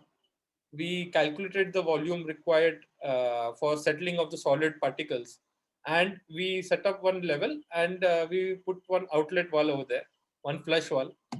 So we spent around 2,500 rupees because the tank was from scrap, and the tank did the same work which the 50,000 rupees tank did. And then that became a very easy thing, because the valve, even if it breaks, the valve is 100, 200 rupees from the local market. So Ganga, he could go to market immediately if any repair has to be done. He need not wait for the filtration tank guy. If anything goes wrong there, The filtration tank guy, service guy has to come. He has to do the maintenance. Till that time, I can't apply Jivamrut. This all things stopped actually. So what happened? My reliability on somebody else stopped completely. If you see a 5,000 rupees solution, even if you buy a brand new tank, 5 rupees per liter is the rate. If you buy 5,000 rupees liter tank, 5,000 rupees ka tank, even that will work and save a lot of your labor. See the amount of labor you're going to save. Even if you say 300 rupees is the daily wages at our village. So 300 rupees you spend for 1 acre, like every 15 days. Instead of that, you buy one 5,000 rupees ka tank, and that will cut off all your recurring expenses. Same thing happened with Jaggery also. What happened? Every month, I used to require approximately 100 kgs, 150 kgs of Jaggery for making Jivamrut. So that cost is to come to 4,500 per month for 10 acres. So then I was like, why we want to spend that money also? So then we scouted for shops, the juice shops which are closed out, and we got a second-hand machine for 9,000 rupees. The one that the cane juice extractor, we got it at our farm for 9,000 rupees, and we installed it at our farm. And from that day onwards, whenever we want to make Jivamrut, I just cut 4 sugarcane sticks, bring it, remove juice.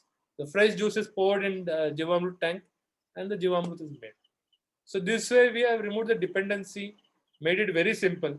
If you see, there is hardly any knowledge required or expertise required to operate all these things. So this way, making it very easy. If tomorrow Ganesh also goes and stays at farm, Ganesh has to just take care of valves. So basically has to know which valve to open, which valve to close. That is, which is a very basic information that you can have, and take care of a complete farm. Even if tomorrow Ganga goes to his native, which he hardly goes, he doesn't want to leave from here. But even if he goes, I can go to farm and I can control the complete irrigation and Jivamrut application without any worries, without any hard work, or you can say physical efforts, which is very, very important in farm. So this is something, this kind of innovations we have done. People do come to me and sometimes, they share their problems with me. I try to find a solution for that and I share it with them. This way, even my knowledge also increases. Also, experiences are shared, and then this becomes a solid solution to that specific problem. So this way, natural farming can be easily scalable, easily doable, without any automation machine. You don't require any, very complex kind of things. I called it farm automation. But when people come and see the farm, where is the control panel? Where is this? I said that is not required. Already, if you are practicing natural farming, 90% of the work is done by nature. 10% is with you. In that 10% also, if you're able to sleep 2 hours in the afternoon, I think that is a very good achievement that I have achieved. And I think this should be done by everybody, all the farmers. We should concentrate more on the, I can say, after the production part, basically the sales part, try to explore or set up some kind of post-production processing. Process can be done, validation can be done. This is something a farmer should be worried about, rather than being involved when he'll get the fertilizers. He has to run, he has to buy fertilizer in black market. He has to try and find out where he can get the pesticides, what is the solution for this. He might experiment something wrong with that. And, because there is no, if you see, there is no proper measurements given for anything. There's no SOP for application of fertilizer or pesticides available with farmers. So, for example, if the neighbor is using 5 ml of the pesticide, he will say, I'll use 10 ml. Because then the solution will be better than my competitor who's the next neighbor. And he ends up making losses over there. So all these problems can be solved using natural farming, is what I feel. And it is a sustainable way of working. I have worked in chemical farming. I have worked in organic farming. Natural farming is something I found out very best. It is very, very cheap to do. Only thing is, a person has to be present physically over there. He can't, he has to take care of the cows. He can't venture out for much. there is something kind of limitation, but I think that also can be solved if a complete family is involved in it. Like Manjushri's family is completely involved. I think they are able to balance the responsibilities and maintain farming as a sustainable business. So this is something I feel we should concentrate, and that is what I also look forward. Like how I can actually, I didn't know Mayur is very near to my farm. Actually, we share the same taluka. So yeah, so then I think even Mayur can help me a lot with market linkages. Definitely sir. कधी सांगा sir. Nakki. Yeah, we have 3 Marathis in the house, so that's also one great coincidence. So the lovely part, Ganesh, about so many small innovations you have done in the way of farming that you do, and obviously now that you're spreading information, this will go on YouTube also very soon. So hopefully a lot of other people will also realize how they can incorporate such amazing practices without doing too much of physical effort. They can then control their farm, which is great. सो मंजूश्री जी, और in fact मेरा अभी धीरे धीरे वो सवाल जो है वो कॉमन होता जाएगा, so I keep translating that into Indian English as much as I can. But Manjushree ji, इससे पहले मैं आपसे एक और चीज जानना चाहता हूँ. आपका जो सेल्फ हेल्प ग्रुप है कृषि कन्या, मैं जानना चाहता हूँ उसके बारे में भी थोड़ा अगर आप ऑडियंस के साथ शेयर करें. जी बिल्कुल, क्योंकि कोई भी एक आदमी अच्छा काम नहीं कर सकता, मतलब कर सकता है मगर उतनी अच्छी तरीके से नहीं कर सकता जब वो संगठन बन जाए, यानी टीम बन जाए, क्योंकि खुद करेगा तो वो थक जाएगा और थोड़े देर में वो काम बंद पड़ सकता है. जब हम टीम बनाते हैं और वो भी अच्छी वाली, तो वो कार्य हम बहुत अच्छे से कर पाते हैं. वैसे मैंने मेरे साथ जो हमारी कृषि कन्या है तो 12 महिलाएं हैं, ज्यादा भी नहीं लिया और कम भी नहीं, 1 डजन के माफी. और उनमें हर एक के घर में हमने ऐसी डिमांड रखी कि अरे एक ही अपनी जो भारतीय गौवंश है तो एक गाय तो होनी चाहिए.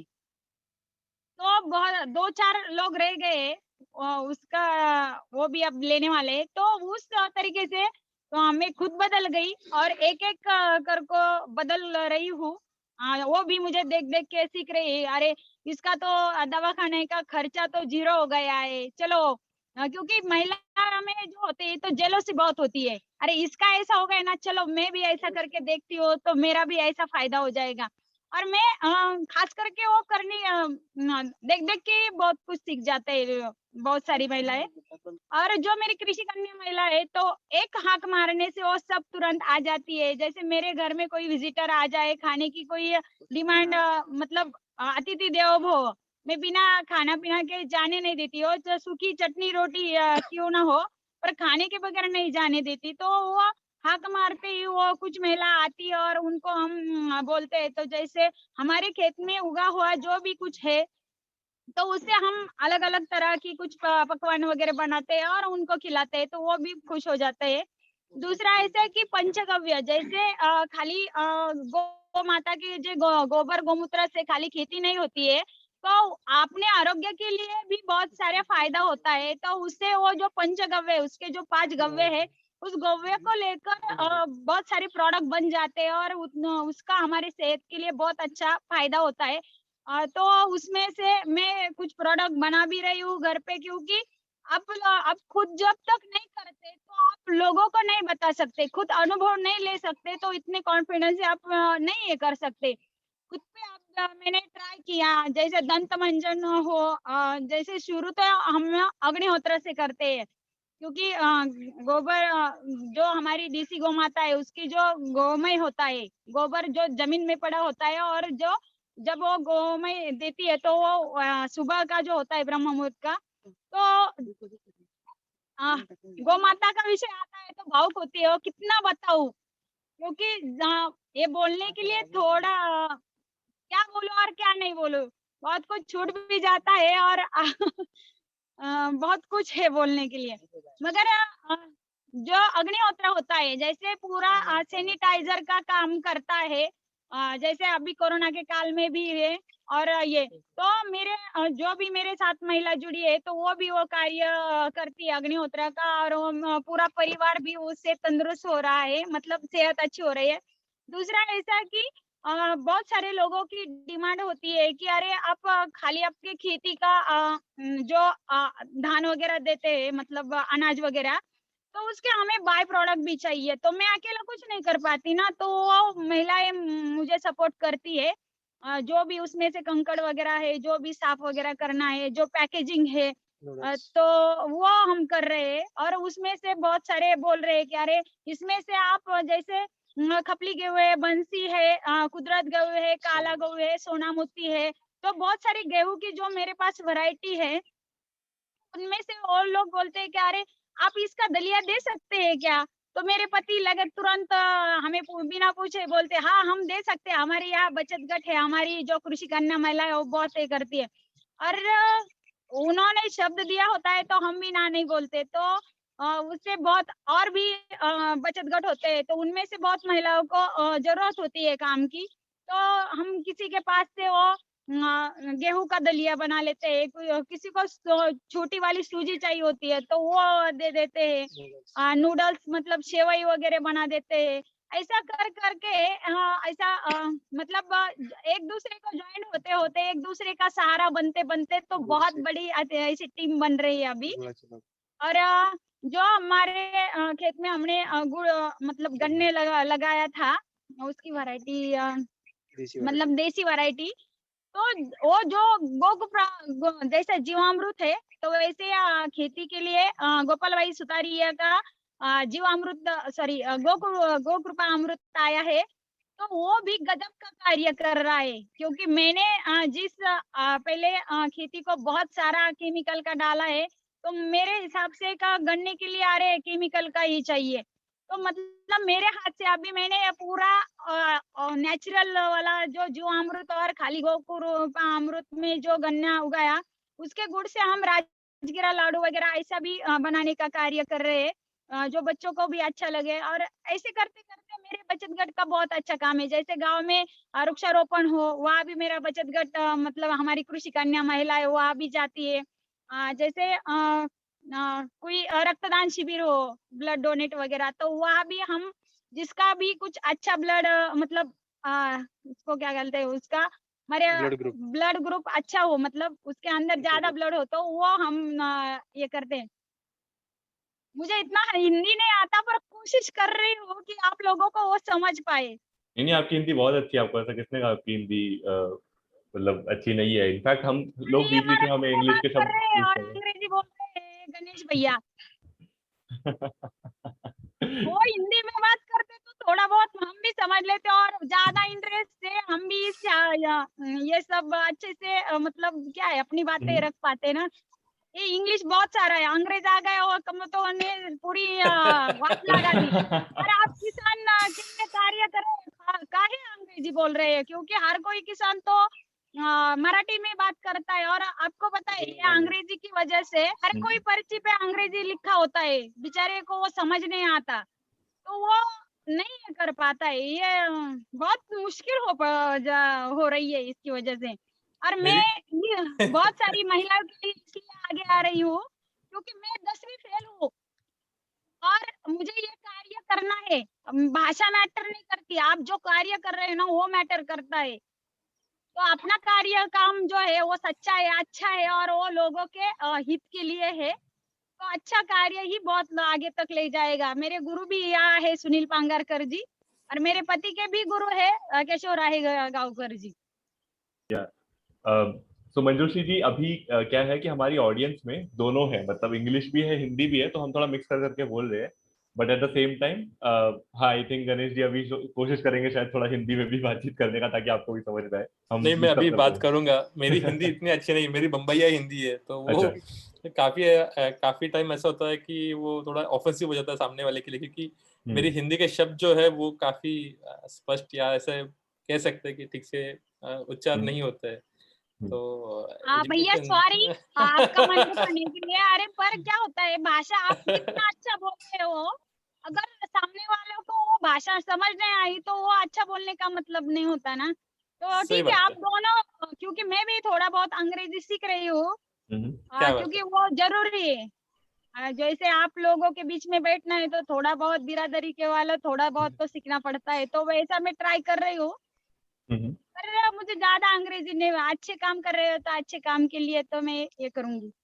हाँ मंजूश्री, भाषा बिल्कुल मैटर नहीं करता, सबसे ज्यादा मैटर करता है हमारा जो नजरिया है चीजों की तरफ, और हम क्या कर रहे हैं वो काम बहुत मैटर करता है। तो वो आप बहुत अच्छा कर रहे हो, और यहाँ पे जितने हमारे पैनलिस्ट हैं सब बहुत अच्छा काम कर रहे हैं। इनफैक्ट मुझे जितना समझ में आ रहा है सब पैनलिस्ट का काम, ये कंप्लीट पैकेज है। जी मेरे को भी माफ कीजिए, मेरा हिंदी उतना ठीक नहीं है, इसलिए मैं इंग्लिश में बात कर रहा हूँ। आपका हिंदी मेरे को पूरा समझ आ रहा है, ठीक है। मेरे को लग रहा है फिर एक बार जागृति यात्रा ट्रेन में जा रहा हूँ 4 साल के बाद। ऐसा मैं कब हिंदी में बात किया लास्ट टाइम 2017 में जागृति यात्रा ट्रेन में। उसके बाद मेरे को हिंदी में बात करने का मौका भी नहीं मिला, इसीलिए आप सबको स्ट्रेस बस्टर चाहिए तो मैं हिंदी में बात कर सकते हैं, बोलिए। No, actually, I just found out your Hindi is also pretty good, so you can also talk in Hindi, by the way. This way you will also get a chance to speak in Hindi after such a long time. So, question to everyone now. Middle India की बात कर रहे थे सेल्वा जी, और हम गए थे देवरिया में। आई थिंक एवरी जागृति यात्रा में कहीं ना कहीं देवरिया का मेंशन या देवरिया का विजिट होता ही है।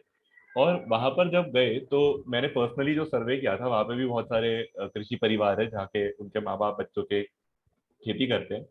और बीइंग अ करियर गाइड, कहीं ना कहीं मैंने उन सबसे सवाल पूछा बच्चों से स्पेशली कि आप फ्यूचर में क्या करने की सोच रहे हो, और बच्चों का भी और उनके परिवार वालों का भी। तो जैसे आपकी स्टोरीज में भी कहीं ना कहीं हमने एक टेक देखा कि जब भी आप खेती में जाना चाह रहे थे तो फैमिली वालों या किसी ने बोला कि ये सस्टेनेबल शायद से नहीं हो या इसमें पैसा नहीं हो, और वो एक डर है।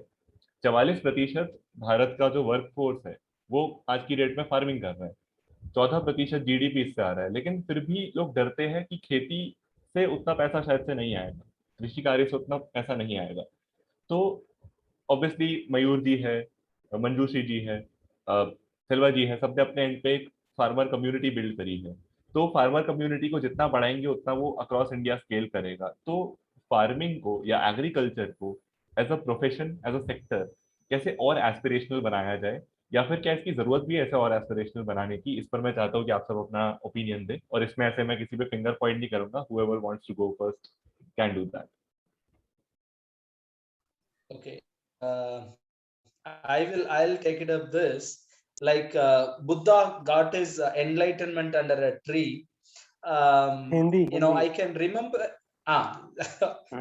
Hey Navneet, come on यार, ठीक है। देवरिया में 2017 मेरे को एक विजडम मिला। मैं एक फोटो ले लिया, एक छोटा सा दुकान का फोटो आप देख रही है तो पूरा कुरकुरे, लेस, शैम्पू पैकेट सब पूरा फिल्ड है। अंदर एक आदमी था, वो कौन है, वो दुकान का वाला। थोड़ा सा जूम करके आप देख सकते हैं तो साइड में एक और छोटा दुकान थी, उधर कचौरी, लाडू, समोसा थी। मेरे के इधर वापस आने के बाद मैं वो रियलाइज कर दिया, आपका पास 10 रुपए है, आप जाके लेस ना कुरकुरे ले रही है, 10 रुपए में सिर्फ 1 रुपए वो दुकान वाला का शेयर है, बाकी 9 रुपीस आपका विलेज छोड़ के बगर जा रही है। बगर मतलब नेक्स्ट सिटी और नेक्स्ट कंट्री, उसके बारे में I am not explaining, but what is this circular economy all about? The same, आप एक लड्डू ना तो समोसा ले सकते तो पूरा 10 रुपए आपको इकोनॉमी में आप यूटिलाइज कर सकते हैं। So the circular economy which I developed, I said I started with milk, दूध के बाद greens, veggies, pulses, grains सब। I added 2 more categories. They are first farm to home थी, बाद में factory to home भी add कर दिया मैं। factory to home में क्या है? इडली डोसा बैटर है, bread, okay? All this groundnut oil, cold pressed oil. When you buy this cold pressed oil, the 100% value you are getting it from the same village. It is harvested in the village, value addition happens in the village, somebody is selling from the same village, so 100% money is stuck there. I didn't stop there. Farm to home se, factory to home, baat mein home to home. There are so many women who make wonderful pickle, achar bante hai. So that if I could sell it to my customers, excuse me, what they do, 100% money is, we put in a circle and we strengthen our circular economy. So that will create 100% employment.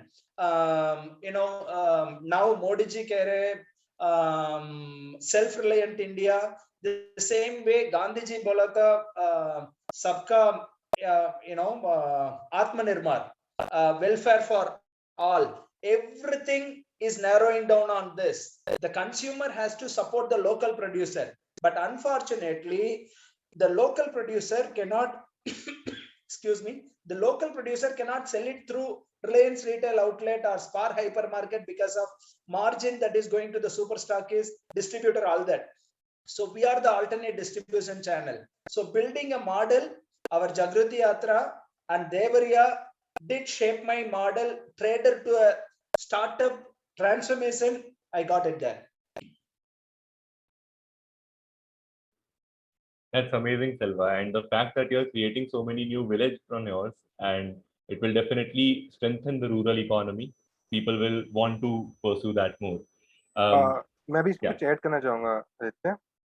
तो आपका question ये था कि जो migration हो रहा है और इकोनॉमी का जो अर्निंग क्यों नहीं हो पा रही है फार्मर की, उसके दो पर्सपेक्टिव मुझे दिखते हैं। तो क्या वो अर्निंग की कितनी कैपेसिटी है, मतलब कितना सोच रहे हो कि व्हाट योर प्लान है इसकी। ये होता है कि आप if you are getting super hungry कि नहीं मुझे बहुत पैसा कमाना है, तो वो गलत ही चीज़ है। मतलब it is wrong in any every sector, B it agriculture और एनी सेक्टर।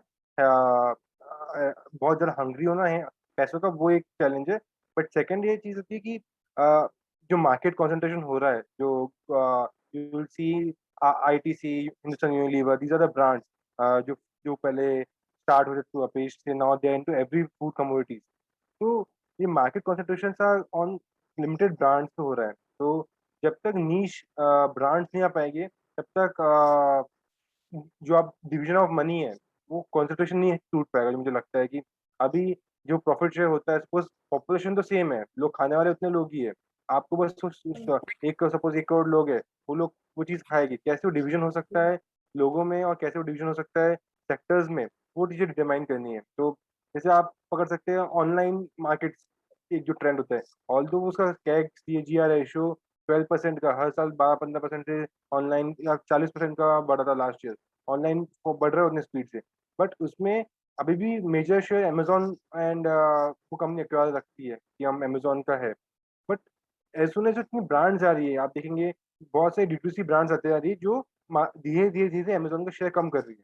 उससे क्या हो रहा है कि प्रॉफिट जो अमेजोन ने कमाया है वो बाकी लोग तक जा पा रहा है। Same goes with food brand, मतलब फूड के साथ में भी मुझे रियलाइज हो रहा है कि अगर हर एक इंडिविजुअल फार्मर्स ग्रुप बन के ऐसे आ पाए धीरे धीरे धीरे धीरे इन कमिंग ईयर्स में, अगले 10 साल में, और सपोज लेट से फूड लाइन में 40 ब्रांड्स आ पाती है इंडिया में, जो और हर एक सिटी से बिलोंग करती है, अब वहाँ के रीजन को फोकस करती है, जो शैलवा जी ने बात की कि if it's working on that region, तो डिसेंट्रलाइजेशन हो सकता है यहाँ पे, and then the small brands can make us presence there and can earn money on that part.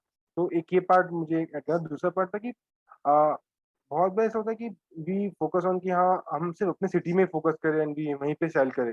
But जो रियलाइजेशन हुआ कि वो कोई चीज़ नीश होती है, कि कोई चीज़ एप्पल हिमाचल में होगा तो हर चीज़ की नीश होती है। तो एक्सपोर्ट मार्केट जो मुझे लगता है कि फार्मर्स से सोच नहीं पाते, या मैं जो एक्सपीरियंस किया है कि फार्मर इंडिविजुअली सोचते हैं नहीं यार अपन अपने गाँव में पहले पहले सोचते हैं मैं गाँव में बेच दूँ, गाँव का सोचते हैं मैं शहर में बेच दूँ पास वाले, या फिर बड़े शहर में बेच दूँ, उतने तक की लिमिट हो जाती है। बट अगर वो एक्सपोर्ट अपॉर्चुनिटीज देखिए तो वो बहुत इमेंसली बढ़ चुकी है विद कमिंग लास्ट 2-3 इयर्स में। पहले एक तक फाउंडेशन था कि आपको मिनिमम इतना एक कंटेनर होना चाहिए, ये क्वालिटी स्टैंडर्ड्स होने चाहिए। तभी मेरा मुझे खुद को बहुत सारे अजम्पशंस थे लास्ट ईयर में कि मुझे एक्सपोर्ट बहुत डिफिकल्ट है, यू कैन नॉट एक्सपोर्ट एंड ये चीज़ें बहुत सारे कॉम्प्लिकेशंस है। मैंने रिसेंटली अभी I send this makhana to Australia, तो वी जस्ट सेंट ओनली, हमने सिर्फ 800 200 किलो मखाना बेचा, सिर्फ 200 kilo, which is very less compare to export. But मैं नागपुर से लेके पूरा एंड टू एंड ऑस्ट्रेलिया पहुंचने तक कहीं हिकअप्स नहीं आए, मतलब it went so smooth. Proper checklist बनी हुई है कि आपको ये डॉक्यूमेंटेशन करना है, ये करना है। और ये एक्सपोर्ट करना, जो मुझे लगा कि जितना मुझे बहुत सारा डर था कि एक्सपोर्ट बहुत डिफिकल्ट है, वो बहुत सिंप्लीफाइड लगा। मतलब बिकॉज मखाना सिर्फ इंडिया में होता है 90%, वो भी सिर्फ बिहार में। बट ऑस्ट्रेलिया में मखाना कभी नहीं होता, तो दे कैन नॉट, वहाँ पे कोई हो ही नहीं सकता। तो ये चीज़ ढूंढना, ये चीज़ एक्सपोर्ट करना, ये मुझे लगता है ये वन ऑफ द वे है फार्मर्स को अपना बीज बढ़ाने के लिए और रेवेन्यूज बढ़ाने के लिए। और इसमें ब्रांडिंग बहुत बड़ा रोल प्ले करती है कि आप कैसे अपने प्रोडक्ट्स को ब्रांड करके अपने चीज़ों को मेंटेन कर पाए, क्वालिटी ग्रो कर पाए, उसको एक्सपोर्ट कर पाए। बिकॉज इंडस्ट्रियल माइंडसेट, थोड़ा बिजनेस माइंडसेट लेके आना फार्मर्स में, ये मुझे लगता है क्रिटिकल पार्ट हो जाता है इस चीज़ में। Great perspective Navneet. मयूर, आप कुछ ऐड करना चाह रहे हो? हाँ, अभी कैसा है कि जब मुझे तो लगता है कि एग्री चैलेंज है कि ये सेक्टर पूरी तरीके से अनऑर्गेनाइज है। जो भी हमने अभी तक जो भी मतलब से अभी जो हरित क्रांति हुई थी, उसके बाद में भी ऑर्गेनाइज सेक्टर हो जाएगा, फिर उसके बाद में कुछ तो रिवॉल्यूशन चेंज आएगा एग्रीकल्चर के अंदर। और उस तरह से मुझे कुछ इस तरह से 10-20 साल में दिखने रहे कि जितना प्रोग्रेस होना चाहिए उस हिसाब से अलग टेक्नोलॉजी या बाकी के सब चीजें लेवरेज करके काफी टेलीकॉम इंडस्ट्री हो गया, सब कुछ, सब जितने भी इंडस्ट्री देखे हमने, तो सब ग्राउंड पेरिशेबल आइटम से उसमें डील करना, उसके लिए फिर बहुत मतलब प्रॉब्लम है। और दूसरे एक कि जो फार्मर्स उगा रहे हैं उनको मतलब उस हिसाब से उनका बिजनेस तरीके का माइंडसेट नहीं है कि हम अपना मतलब यील्ड बढ़ा रहे हैं तो हम और उस तरह से कैसे मार्केट को हम पहुंच सकते हैं, एक्सपोर्टेशन ने बताया तो उस हिसाब से।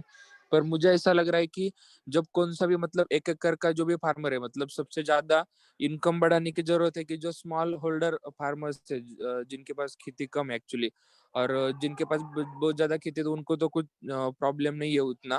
पर हम जो अभी प्रॉब्लम फेस कर रहे हैं अलग अलग, हम ज्यादातर कॉन्सेंट्रेट कर रहे हैं कि जो स्मॉल स्टेक होल्डर फार्मर्स है उनके साथ, तो उनका प्रॉब्लम यही आता है कि छोटी खेती है तो फिर उसके लिए जो इनपुट का कॉस्ट है काफी बढ़ जाता है, फिर उसके बाद उसका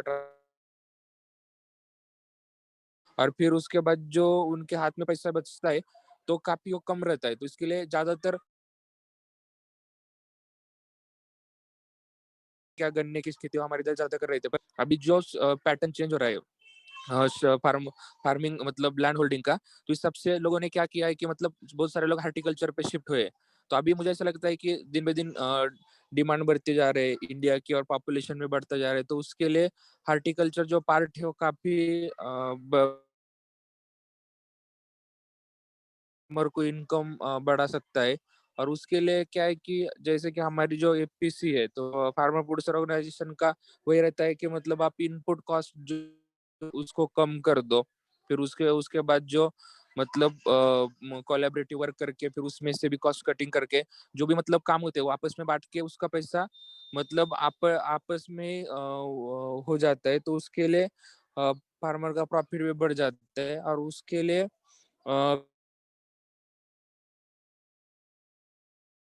के बच्चे पे एजुकेशन हेल्थ प्रॉब्लम में उसको पैसा मतलब स्टैंड बाय रहता है, और कुछ उस तरह से वो अलग अलग टेक्नोलॉजी यंत्र सामग्री उस तरह से ले सकते हैं और वो अच्छे तरीके से फिर खुद की आमदनी बढ़ा सकते हैं। तो उस तरह से हमने छोटे छोटे मॉडल अभी डेवलप कर रहे हैं हम, तो काफी अच्छा रिस्पॉन्स मिल रहा है फार्मर से। फार्मर ने खुद मतलब उस तरीके से मॉडल में खुद के पैसे डाले हैं, खुद वो इनिशिएटिव लेके काम कर रहे हैं।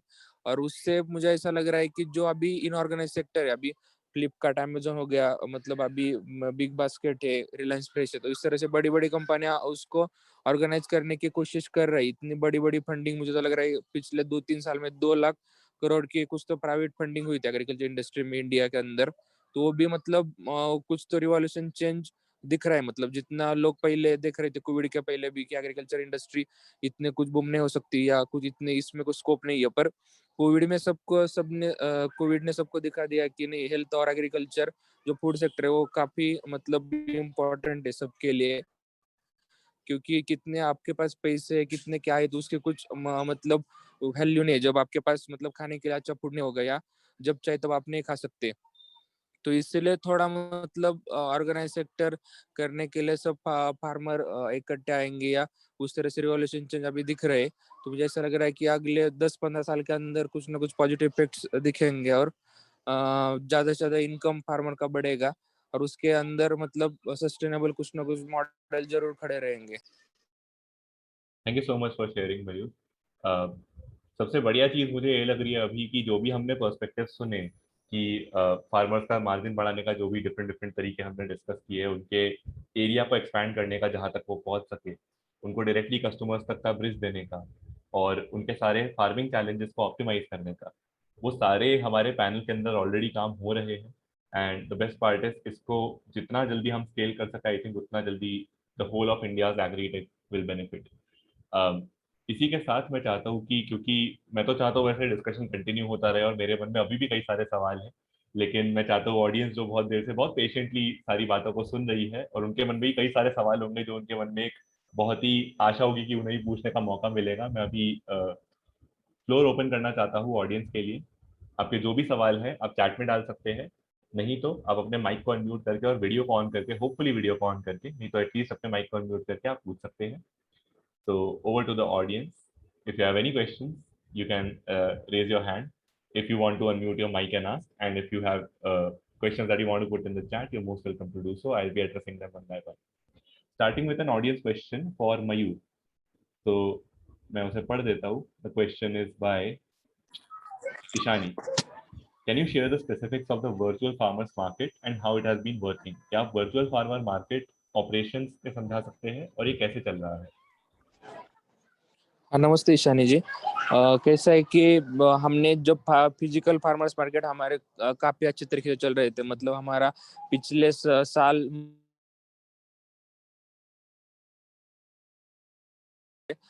उधर मतलब हमने 24 से हमारा टर्नओवर हुआ था ईपीसी का, और काफी मतलब अच्छे तरीके से मॉडल चल रहा था। पर बीच में डायरेक्टली कोविड आ गया और फिर सडनली सब जो भीड़ भाड़ सब स्टॉप हो गए, और उस हिसाब से सबके सब हमारे वीकली मार्केट सडनली स्टॉप हो गए। तो अभी कैसा हुआ था कि तब इतना पैनिक सिचुएशन था पुणे के अंदर। जब हम मतलब पहले काम हमने स्टार्ट किया, तो सब लोग देख रहे थे कि मतलब लोगों को जो फार्मर है उसके पास ओवर प्रोडक्शन हार्वेस्ट पड़ा हुआ है। इधर जो सिटी वाले लोग हैं उनको खाना नहीं मिल। इतने पैनिक सिचुएशन में कोई भी काम करने के लिए आगे नहीं बढ़ पा रहा था। पर छोटे छोटे लोगों ने फिर ऑनलाइन डिलीवरी उस पे आके फिर काम स्टार्ट कर दिया, लोगों तक सब्जियां पहुंचाई। पर उसमें क्या हुआ कि काफी लोगों का वेस्टेज हो गया। मतलब मेरे पास ग्रेप्स के इतने फार्मर थे, तो वो मुझे फोन करके बोल रहे थे कि सर जी आप 10 रुपए किलो के हिसाब से हमारे ग्रेप्स उठाओ, पर नहीं तो फिर क्या होगा, 10 दिन के अंदर हमारे पूरे ग्रेप्स मतलब नीचे गिर जाएंगे, और हम ऐसा भी कुछ हमारे पास चीजें नहीं कि हम उसको कुछ प्रोसेसिंग करके कुछ बना सकते, उसको ड्राइंग करके बना सकते। तो उससे रोज इतना वेस्टेज हमारा बढ़ रहा है। तो ये सब हमको प्रॉब्लम दिख रहे थे। एक्चुअली हम ऑलरेडी एग्रीकल्चर डिपार्टमेंट के साथ काम कर रहे थे, सब चीजें हमको दिख रही थी। उसके लिए हमने क्या किया कि क्यों ना हम अभी जो फिजिकल फार्मर्स मार्केट है वो तो कुछ चालू नहीं हो पाएगा, लोगों को मतलब उसका इतना मतलब सपोर्ट नहीं मिलेगा क्योंकि कोविड है, और ऐसे ही कोविड 2-4 साल तक। उसमें हमने क्या किया कि जो हम अभी टीसीएस फाउंडेशन के साथ काम कर रहे थे, तो हमने देखा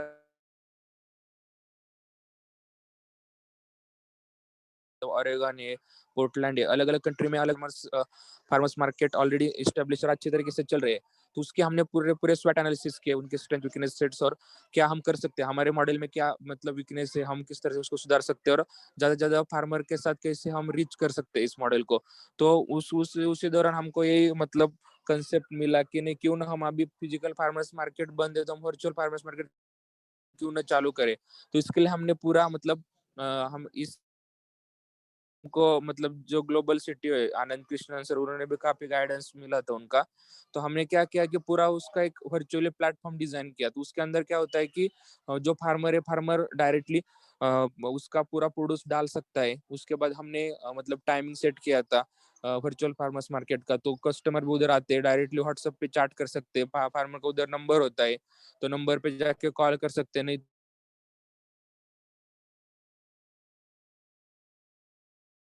जो थोड़ा बल्क में डील करना है या कुछ मतलब उसका फार्म देखना है, क्योंकि वर्चुअली क्या होता है कि उस तरह से कनेक्टिविटी नहीं मिलती या उस तरह से कुछ कॉन्फिडेंस नहीं होता कि मैं जो सब्जी में मतलब फोटो में दिख रही है वही मुझे एक्चुअली मिलेगी या उसके खराब भी मिल सकती है। तो उसके लिए हमने क्या किया कि कर सकते हो उसको वीडियो कॉल कर सकते हो, उसको डायरेक्टली बार्गेनिंग भी कर सकते हो ताकि फार्मर उसको अच्छे तरीके से। हेलो, हाँ मयूर, आपकी आवाज आ रही हो, डायरेक्टली बीच में कहीं से अनम्यूट हो हाँ गया था, सॉरी सर।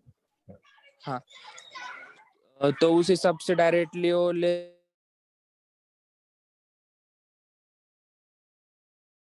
डायरेक्टली वर्चुअली सब लोकल मार्केट लगा के हम डायरेक्टली वर्चुअली भी कुछ बेच सकते। तो उसके लिए हमने अलग अलग टेक्नोलॉजी मतलब VI AI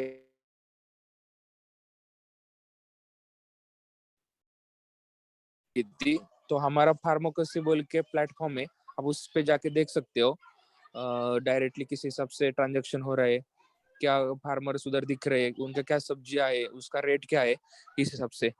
उसके ईशान जी आपको कुछ और मतलब क्वेश्चन है क्या? तो Ishani ji would love it if you can share a screenshot of the same, ये प्लेटफॉर्म का।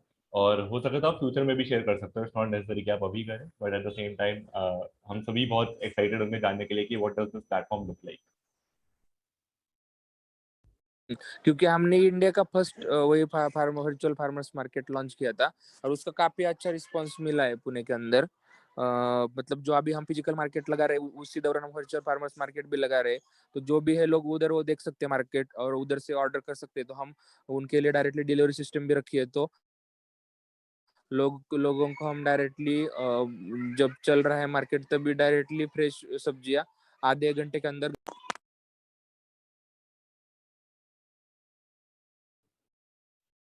मयूर आई थिंक आप म्यूट हो गए। हाँ सर, हाँ। No worries, please continue. हाँ, तो उस हिसाब से हमने अभी मॉडल डिजाइन किया है। मतलब मुझे ऐसा लग रहा है कि अब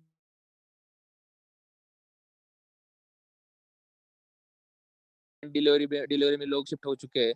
तो आगे जाके फार्मर्स को भी ये मॉडल मतलब अडॉप्ट करना पड़ेगा, क्योंकि हम वर्चुअली अभी देखा कि पहले तो हमको पता नहीं था कि फोन आएगा, फोन से हम बात करेंगे। अभी तो इतना टेक्नोलॉजी बढ़ चुका है कि सब तरफ अलग अलग कोने में सब लोग बैठे, तभी भी हम अभी वर्चुअली कनेक्ट हो पा रहे और अच्छे से हम अभी कन्वर्सेशन भी कर रहे हैं, अच्छी मीटिंग भी प्रोग्रेस हो रही है और उससे अच्छे इनपुट्स भी सबको मिल रहे हैं। तो इस तरह से फार्मर को या एग्रीकल्चर को भी उस इसमें आना पड़ेगा वर्चुअली लोगों को फिर, क्योंकि अभी टाइम कम है लोगों के पास, सब चीजें है और उस तरह से टेक्नोलॉजी लेवरेज करके फार्मर को मतलब उसका माल बेचना ही पड़ेगा। तो तरह की फ्यूचर की नीड है, उस हिसाब से हमने ये सब चीजें डिजाइन की है और उसके ऊपर हमारा कंटिन्यूसली रिसर्च और प्रोग्रेस चल रहा है।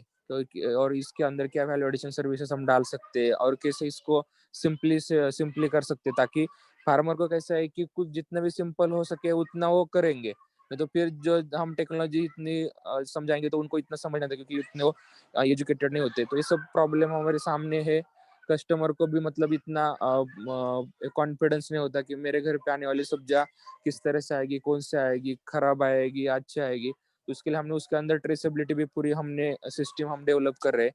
तो ताकि उसको पता चले कि वो सब्जियां कितने बजे उसने तोड़ी, कौन से प्लॉट से आ रही, उसने कौन सा उसके अंदर फर्टिलाइजर डाला है, उसके अंदर कितने घंटे में उसमें उसका ट्रांसपोर्टेशन हो गया और मैं कितने मिनट या तोड़ने से कितने टाइम बाद में कंज्यूम कर रहा हूँ। तो इस तरह से हमने अभी डेवलपमेंट किया है, मतलब अभी प्रोग्रेस में है वो।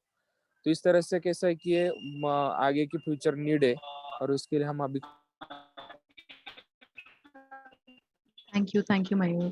Thank you sir. Thank you Aditya, so मेरा मच। एक और सवाल है, अगर कोई और सवाल ना हो तो मैं पूछ लूंगी। Thank you. जरूर ईशानी जी, प्लीज प्रोसीड। अच्छा, मेरा सवाल मंजूश्री जी के लिए भी है और सेल्वा के लिए भी है। So I ask it both in Hindi and English. जब मैं फील्ड पे जाती हूँ एज अ डेवलपमेंट प्रोफेशनल, तो जब फार्मर्स से बात करते हैं, स्पेशली महिलाओं से बात करते हैं, तो वो मतलब वो अपने आप को, हालांकि वो पूरे दिन खेत में रहती हैं, खेती करती हैं, पर अपने आप को लेबर फोर्स का, यानी कि हमारी देश की जो प्रोडक्टिव वर्क फोर्स है उसका हिस्सा नहीं समझती हैं। तो ये महिलाओं का रोल जो खेती में है, वैसे तो हमेशा से ही रहा है, वो वीडियो जो हमने शुरू में देखा था उसमें सिर्फ महिलाएं ही थी, तो वो रोल को फॉर्मलाइज कैसे किया जा सके। And just repeating in English, so in our country the women have always been involved in the agricultural sector. They are on the field throughout the day, and they are very active contributors to the field, but they don't consider themselves as a part of the workforce in terms of economic productivity. So how can that shift happen? I'll let Aditya moderate who can go first. Thank you. Sure. So again, ladies first, I think. Manjushree ji, मैं चाहूंगा पहले आप इस सवाल का उत्तर दें। जी, जैसे बोलते हैं अन्न तारी अन्न मारी अन्न विकारी, जैसे कोई भी खाना अच्छा हो तो ही उसी से वैसे भाव क्रिएट होते हैं अपने अंदर। जैसे आप सात्विक अन्न लेते हैं तो ये आप सात्विकता से अपने अंदर के वो गुण उभर आते। इसीलिए जो भी महिला ये खेती का कार्य कर रही है, खेती कर रही है, तो वो 100% अच्छा कार्य कर रही है। मगर हमारे देश में क्या हो गया है कि खेती को नीचे दिखाया गया है, बल्कि खेती के आधार पर ही सब कार्य निर्भर है, सब व्यवसाय वगैरह। तो जब हम खेती को देखने का नजरिया बदलेंगे, जैसे लोगों की सोच बदलेंगे, क्योंकि गांव में भी क्या होता है, कोई भी पिता हो तो वो लड़की जिस घर में ब्याहना चाहता है, मतलब शादी करना चाहता है, तो वो पूछता है कि अरे आपके बेटे को खेती कितनी है उसके हिस्से में, तो वो 10-12 एकड़ या 5 एकड़ के आगे की सोचता है। मगर वो बाद में क्या बोलता है कि खेती तो चाहिए मगर मेरी बेटी खेत में नहीं जाएगी, मतलब मैं मगर क्या हवा खाएगी, क्या खाएगी फिर। अरे ऐसी सोच को बदलना है, और जो भी मेरी जो माता माई मौली है जो ये करती है, तो वो अच्छा कार्य करती है। और जब हम आगे जाके उनको देखने का नजरिया बदलेंगे तो सब बदल जाएगा फिर।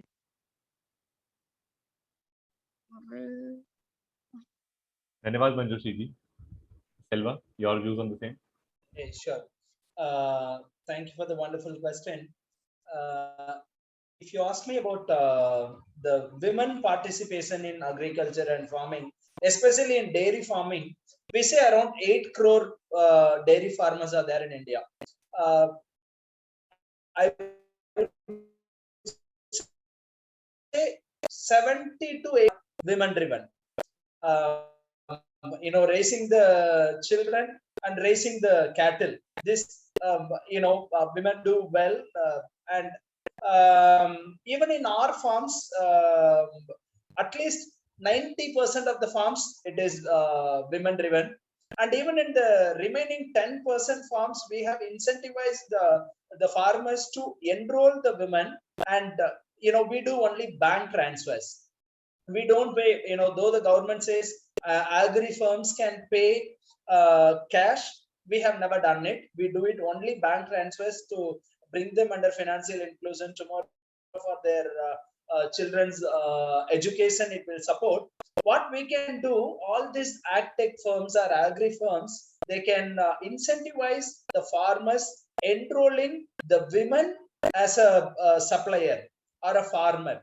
What happens? They are not restricted within the farm gate, within 4 walls in their family. Tomorrow, when they have to go to bank, you have to be accompanied.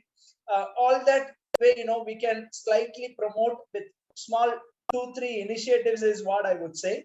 Unlike northern part of India or central part of India, more so in deep south, especially in Tamil Nadu, the labor crisis is at its worst now.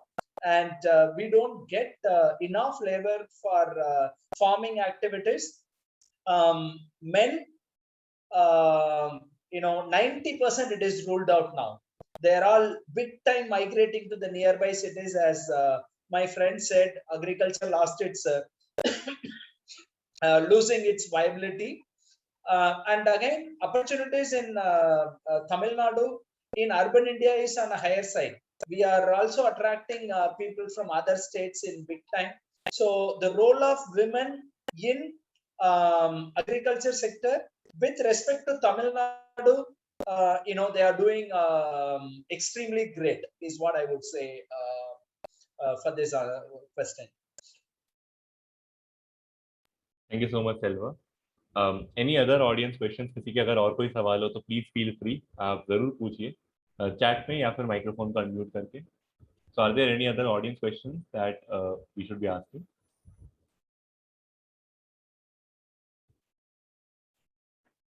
Okay, so I think meanwhile, if there is any audience question which comes in at the last, we'll see if we have enough time to squeeze it, because now we have just 8 minutes left in the panel discussion. And with that, I would like to ask one last question to this panel before ending, which is, what would your advice be to future farmers or people who want to get involved in Agritech? So starting from Navneet. I think this is what we discussed in last two calls. Majorly, I would always prefer that farmer has to come up with a business mindset. Although we call it farming, but it comes as it's a business in general. So you have to call it a business, not a farming. Matlab, you can call it farming business, but keep business involved in that, because till the time you don't call it as a business, you don't look it into a business. So I see that should be the focus. अगर कोई भी farming में जाता है और चीज में जाता है कि बिजनेस को फोरफ्रंट पे रखे, and other things will be there. There will be sort of benefits, be it hobby हो आपकी interest हो, but you cannot subside the business of that part. और फार्मिंग जैसे आप फैक्ट्री डालते हैं, फैक्ट्री में you have to get into understanding how a nut bolt or manufacturing happens, but you cannot 24/7 build yourself. You cannot run the machine and make the nut bolt. Same goes with farming, I think. If you are a farmer and if you are you cannot just get into every detail और just पूरा farming पे करना है. वो look after कि उसके अलावा जो बाकी activities हैं, be it supply chain और बाकी चीजें, because I feel this is one of the things which can help in the. Thank you so much, Navneet. Really reinforces the sustainability aspect of agriculture. Ganesh, your views on the same? I was about to say the same thing what Navneet is saying. So basically, if you're looking at farming as a business, then only it is going to be sustainable. Basically, how you turn any business profitable is bring down your operation cost, bring down all your expenses, and increase the value of your good, whatever you're producing. So basically, you can have value addition done to it. You can have B2C kind of network setup wherein you get better price for your product, and try and prevent money going out from your side and try and bring money which is out inside. So basically, if you can control the flow of funds going from your farm outside, rather than making it go outside, make it come inside. So then that will make a very profitable venture. So if अगर लोगों ने ये सोचा कि हमें ये से profitable करना है, तो अभी क्या क्या दिक्कतें हैं, क्या कहाँ हमारा ज़्यादा खर्चा हो रहा है, वो हमें नोट डाउन करना है, उसके ऊपर एक पर्टिकुलर सोल्यूशन क्या है वो फाइंड आउट करना है. मैंने वही किया. जब मैंने शुरुआत की थी तो सारे एक्सपेंसेस हमने एक्सेल शीट में लिखे, कहाँ पे हमारे एक्सपेंसेस ज़्यादा हो रहे हैं. हमने उसके एक फॉर एग्जांपल कि अगर हमें ट्रैक्टर लगता है, एग्जांपल लीजिए कि कुछ मेहनत के लिए ट्रैक्टर की मेहनत की ज़रूरत है, तो हमने उसे एक नाम दिया था, सिर्फ एक डिस्क्रिप्शन में ट्रैक्टर. ओके, उसका आगे ये भी लिखा था, but expense type was tractor. तो हमने देखा कि ट्रैक्टर पे हम साल में कितना खर्चा कर रहे हैं, हम जब आउटसोर्स कर रहे हैं. तो अगर वो खर्चा एक नए ट्रैक्टर की कीमत से कम ज़्यादा है, तो फिर हमें एक ट्रैक्टर लेना चाहिए. इस हिसाब से अगर हम काम करते हैं तो हमारे एक्सपेंसेस हमें समझेंगे कहाँ पे हो रहे हैं, वो हमें रिड्यूस करना है. तो farming I am very sure कि एकदम सस्टेनेबल और प्रॉफिटेबल वेंचर हो जाएगा. ऑल्सो ये है कि अगर आपको इसे और अच्छे से बढ़ाना है तो come out of the farm, मतलब आप खेत छोड़ के बाहर आइए, मार्केट देखिए क्या है, मार्केट की डिमांड्स क्या है, वैल्यू एडिशन कीजिए। अगर आप ये सब नहीं करेंगे तो काम नहीं होगा। और जैसे नवनीत जी ने कहा कि A to Z सब आना जरूरी नहीं है खेत में, आपको बेसिक्स आना इम्पोर्टेंट है, कि बेसिक समझना चाहिए। ये मैं सबको कहता हूँ। आपने मुझे पूछा कि एक केले का लाइफ साइकिल क्या है, तो मैं बता दूंगा, लेकिन वो केले के अंदर एक काला दाग लगा है, वो क्यों लगा है वो मैं नहीं जानता, वो मुझे जानने की जरूरत नहीं है, वो इम्पोर्टेंट नहीं है। मुझे इम्पोर्टेंट क्या है कि मेरा एवरेज निकलता है, एक केले का पेड़ 30 किलो केला अगर मुझे देता है तो मेरे एवरेज आउट क्या है, 1 एकड़ में समझो 1200 पेड़ है, तो मेरा पता है कि मुझे 35 टन मुझे माल निकलेगा। अगर वो 35 टन निकलता है तो एवरेज रेट पिछले 3 साल का क्या था, 10 रुपए था पर केजी, यानी मेरा 3.5 लाख का रेवेन्यू वहां से आ सकता है। इस हिसाब से अगर मैं आगे प्लानिंग क्या करूँ, मेरा साल भर का खर्चा 60,000 हुआ है, तो 60,000 क्यों हुआ है, उसे और मैं कम कहाँ कर सकता हूँ, ये मुझे सोचना है। ये नहीं सोचना है कि वो पेड़ का पन्ना सूख क्यों गया, एक पन्ना सूख के नीचे गिर गया है, क्यों गिरा है, वो मुझे नहीं देखना है। मुझे सिर्फ इतना देखना है कि अगर मुझे प्रॉफिटेबली रन करना है तो वो मुझे एक्सपेंसेस देखना है, कहाँ कहाँ पे हम स्ट्रीमलाइन कर सकते हैं वो देखना है।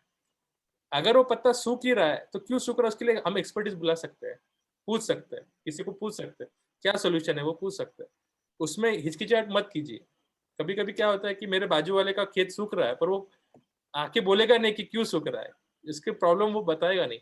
आप शेयर कीजिए, एज अ ग्रुप आप काम कीजिए, तो then only this will become as a profitable venture. That is what I would like to say. Example ले सकते, कोई भी कंपनी में एक सीईओ और सीटीओ होता है, तो अब सीईओ को जरूरी नहीं है सॉफ्टवेयर और टेक पर आना चाहिए, तो जरूरत ही नहीं है। वैसी फार्मर है तो he should become a CEO of a farm, not a CTO. तो वो चीज रखिएगा, ज़्यादा मुझे लगता है कि ज़्यादा बेनिफिशियल रह पाएगा।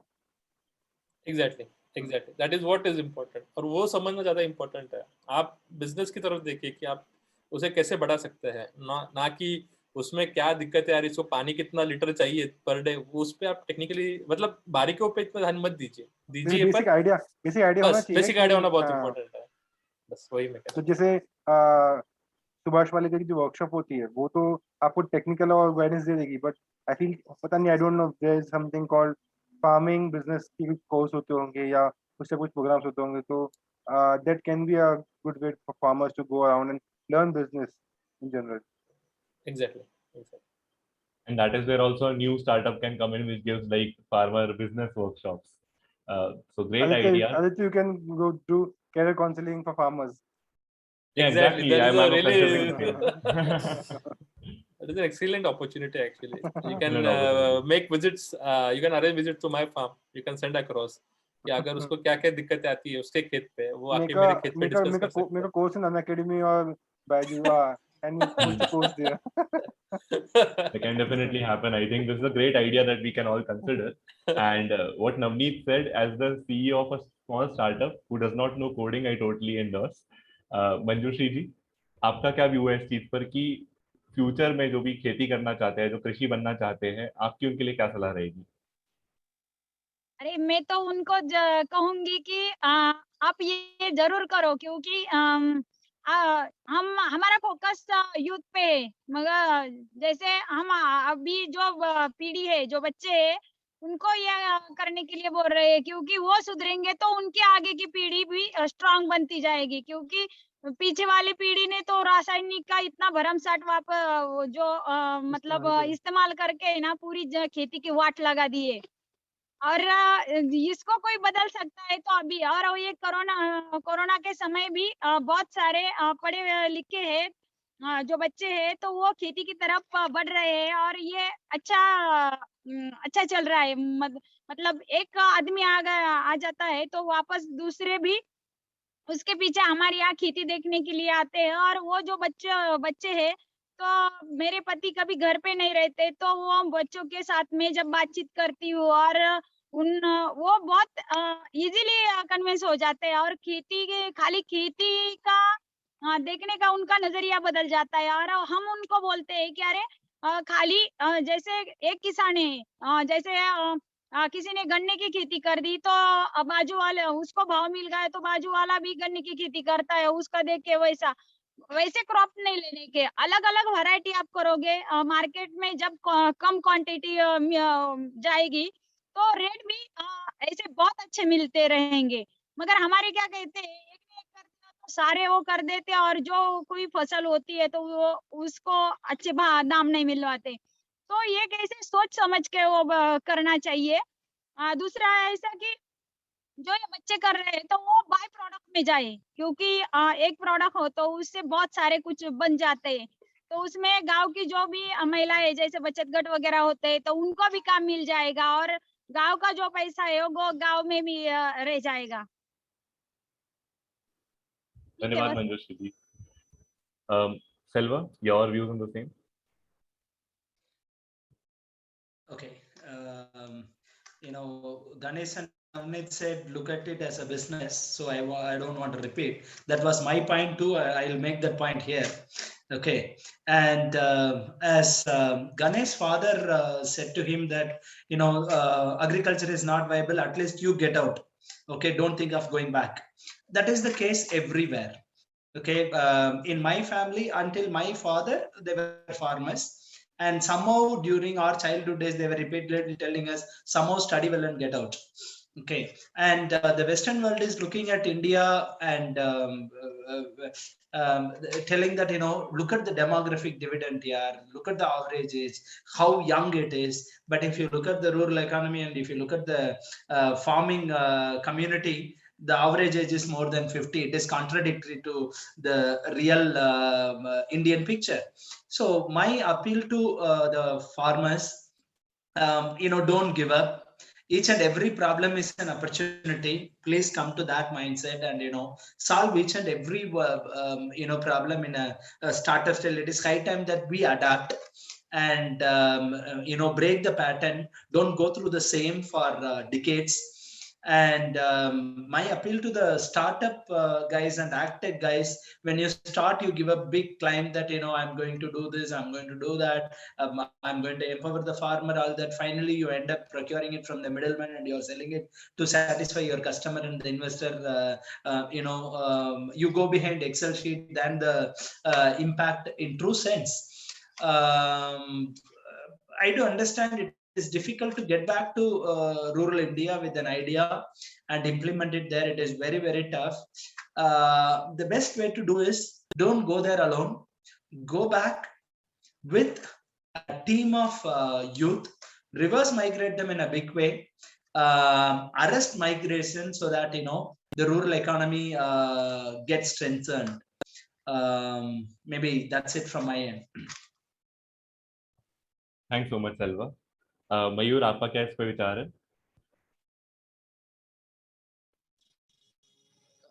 मुझे तो ऐसा लगता है कि मतलब अभी जो इंडिविजुअल फार्मर के लेवल पे कुछ काम हुआ था और जो कुछ सहकार लोगों ने काम किया, तो अभी मतलब हो नहीं सकता। मतलब सबको इकट्ठा आके जो फार्मर कम्युनिटी है, मतलब गांव-गांव में जो किसानों के इकट्ठा आके कुछ खुद के लिए या खुद का प्रॉब्लम सॉल्व करने के लिए काम करना पड़ेगा। नहीं तो उसमें क्या हो रहा है कि अलग-अलग स्टार्टअप या अलग-अलग प्राइवेट लोग उनको सर्विस प्रोवाइडर बोल के काम कर रहे हैं और वही बीच में सबसे ज्यादा कट खा रहे हैं। और उसके वजह से ज्यादा से ज्यादा फार्मर का दिन बे दिन इनकम का रेशो कम होता जा रहा है, उनकी प्रॉफिटेबिलिटी कम हो रही है और उनके एक्चुअली प्रॉब्लम उसी वजह से बढ़ रहे हैं। तो मुझे ऐसा लगता है कि वो सबसे इम्पोर्टेंट रहेगा कि अपने लोगों के लिए फार्मर के लिए उनको ही काम करना पड़ेगा। दूसरा ऐसा है कि मतलब मैंने जो अभी जो वैल्यू चेन देखी है एग्रीकल्चर के अंदर, मतलब जो सीड है, सीड से लेकर मतलब जो कंज्यूमर के प्लेट तक, तो उसके लिए एंड टू एंड कुछ सोल्यूशन निकालना पड़ेगा। क्योंकि सब लोग क्या काम कर रहे हैं कि मतलब कोई मैं देख रहा हूँ कोई स्टार्टअप या कोई लोग सिर्फ फार्म पे लेवल पे प्रोडक्शन यील्ड बढ़ाने के लिए काम कर रहे हैं, कुछ बीच में सप्लाई चेन मैनेज करने के लिए काम कर रहे हैं और कुछ लोग मतलब मार्केट लिंकेजेस पे काम कर रहे हैं। पर इस तरीके से छोटे-छोटे मतलब जो काम है वो काम करके कोई भी मतलब एक किसान का प्रॉब्लम सॉल्व नहीं होगा या कुछ कम्युनिटी का प्रॉब्लम नहीं सॉल्व होगा।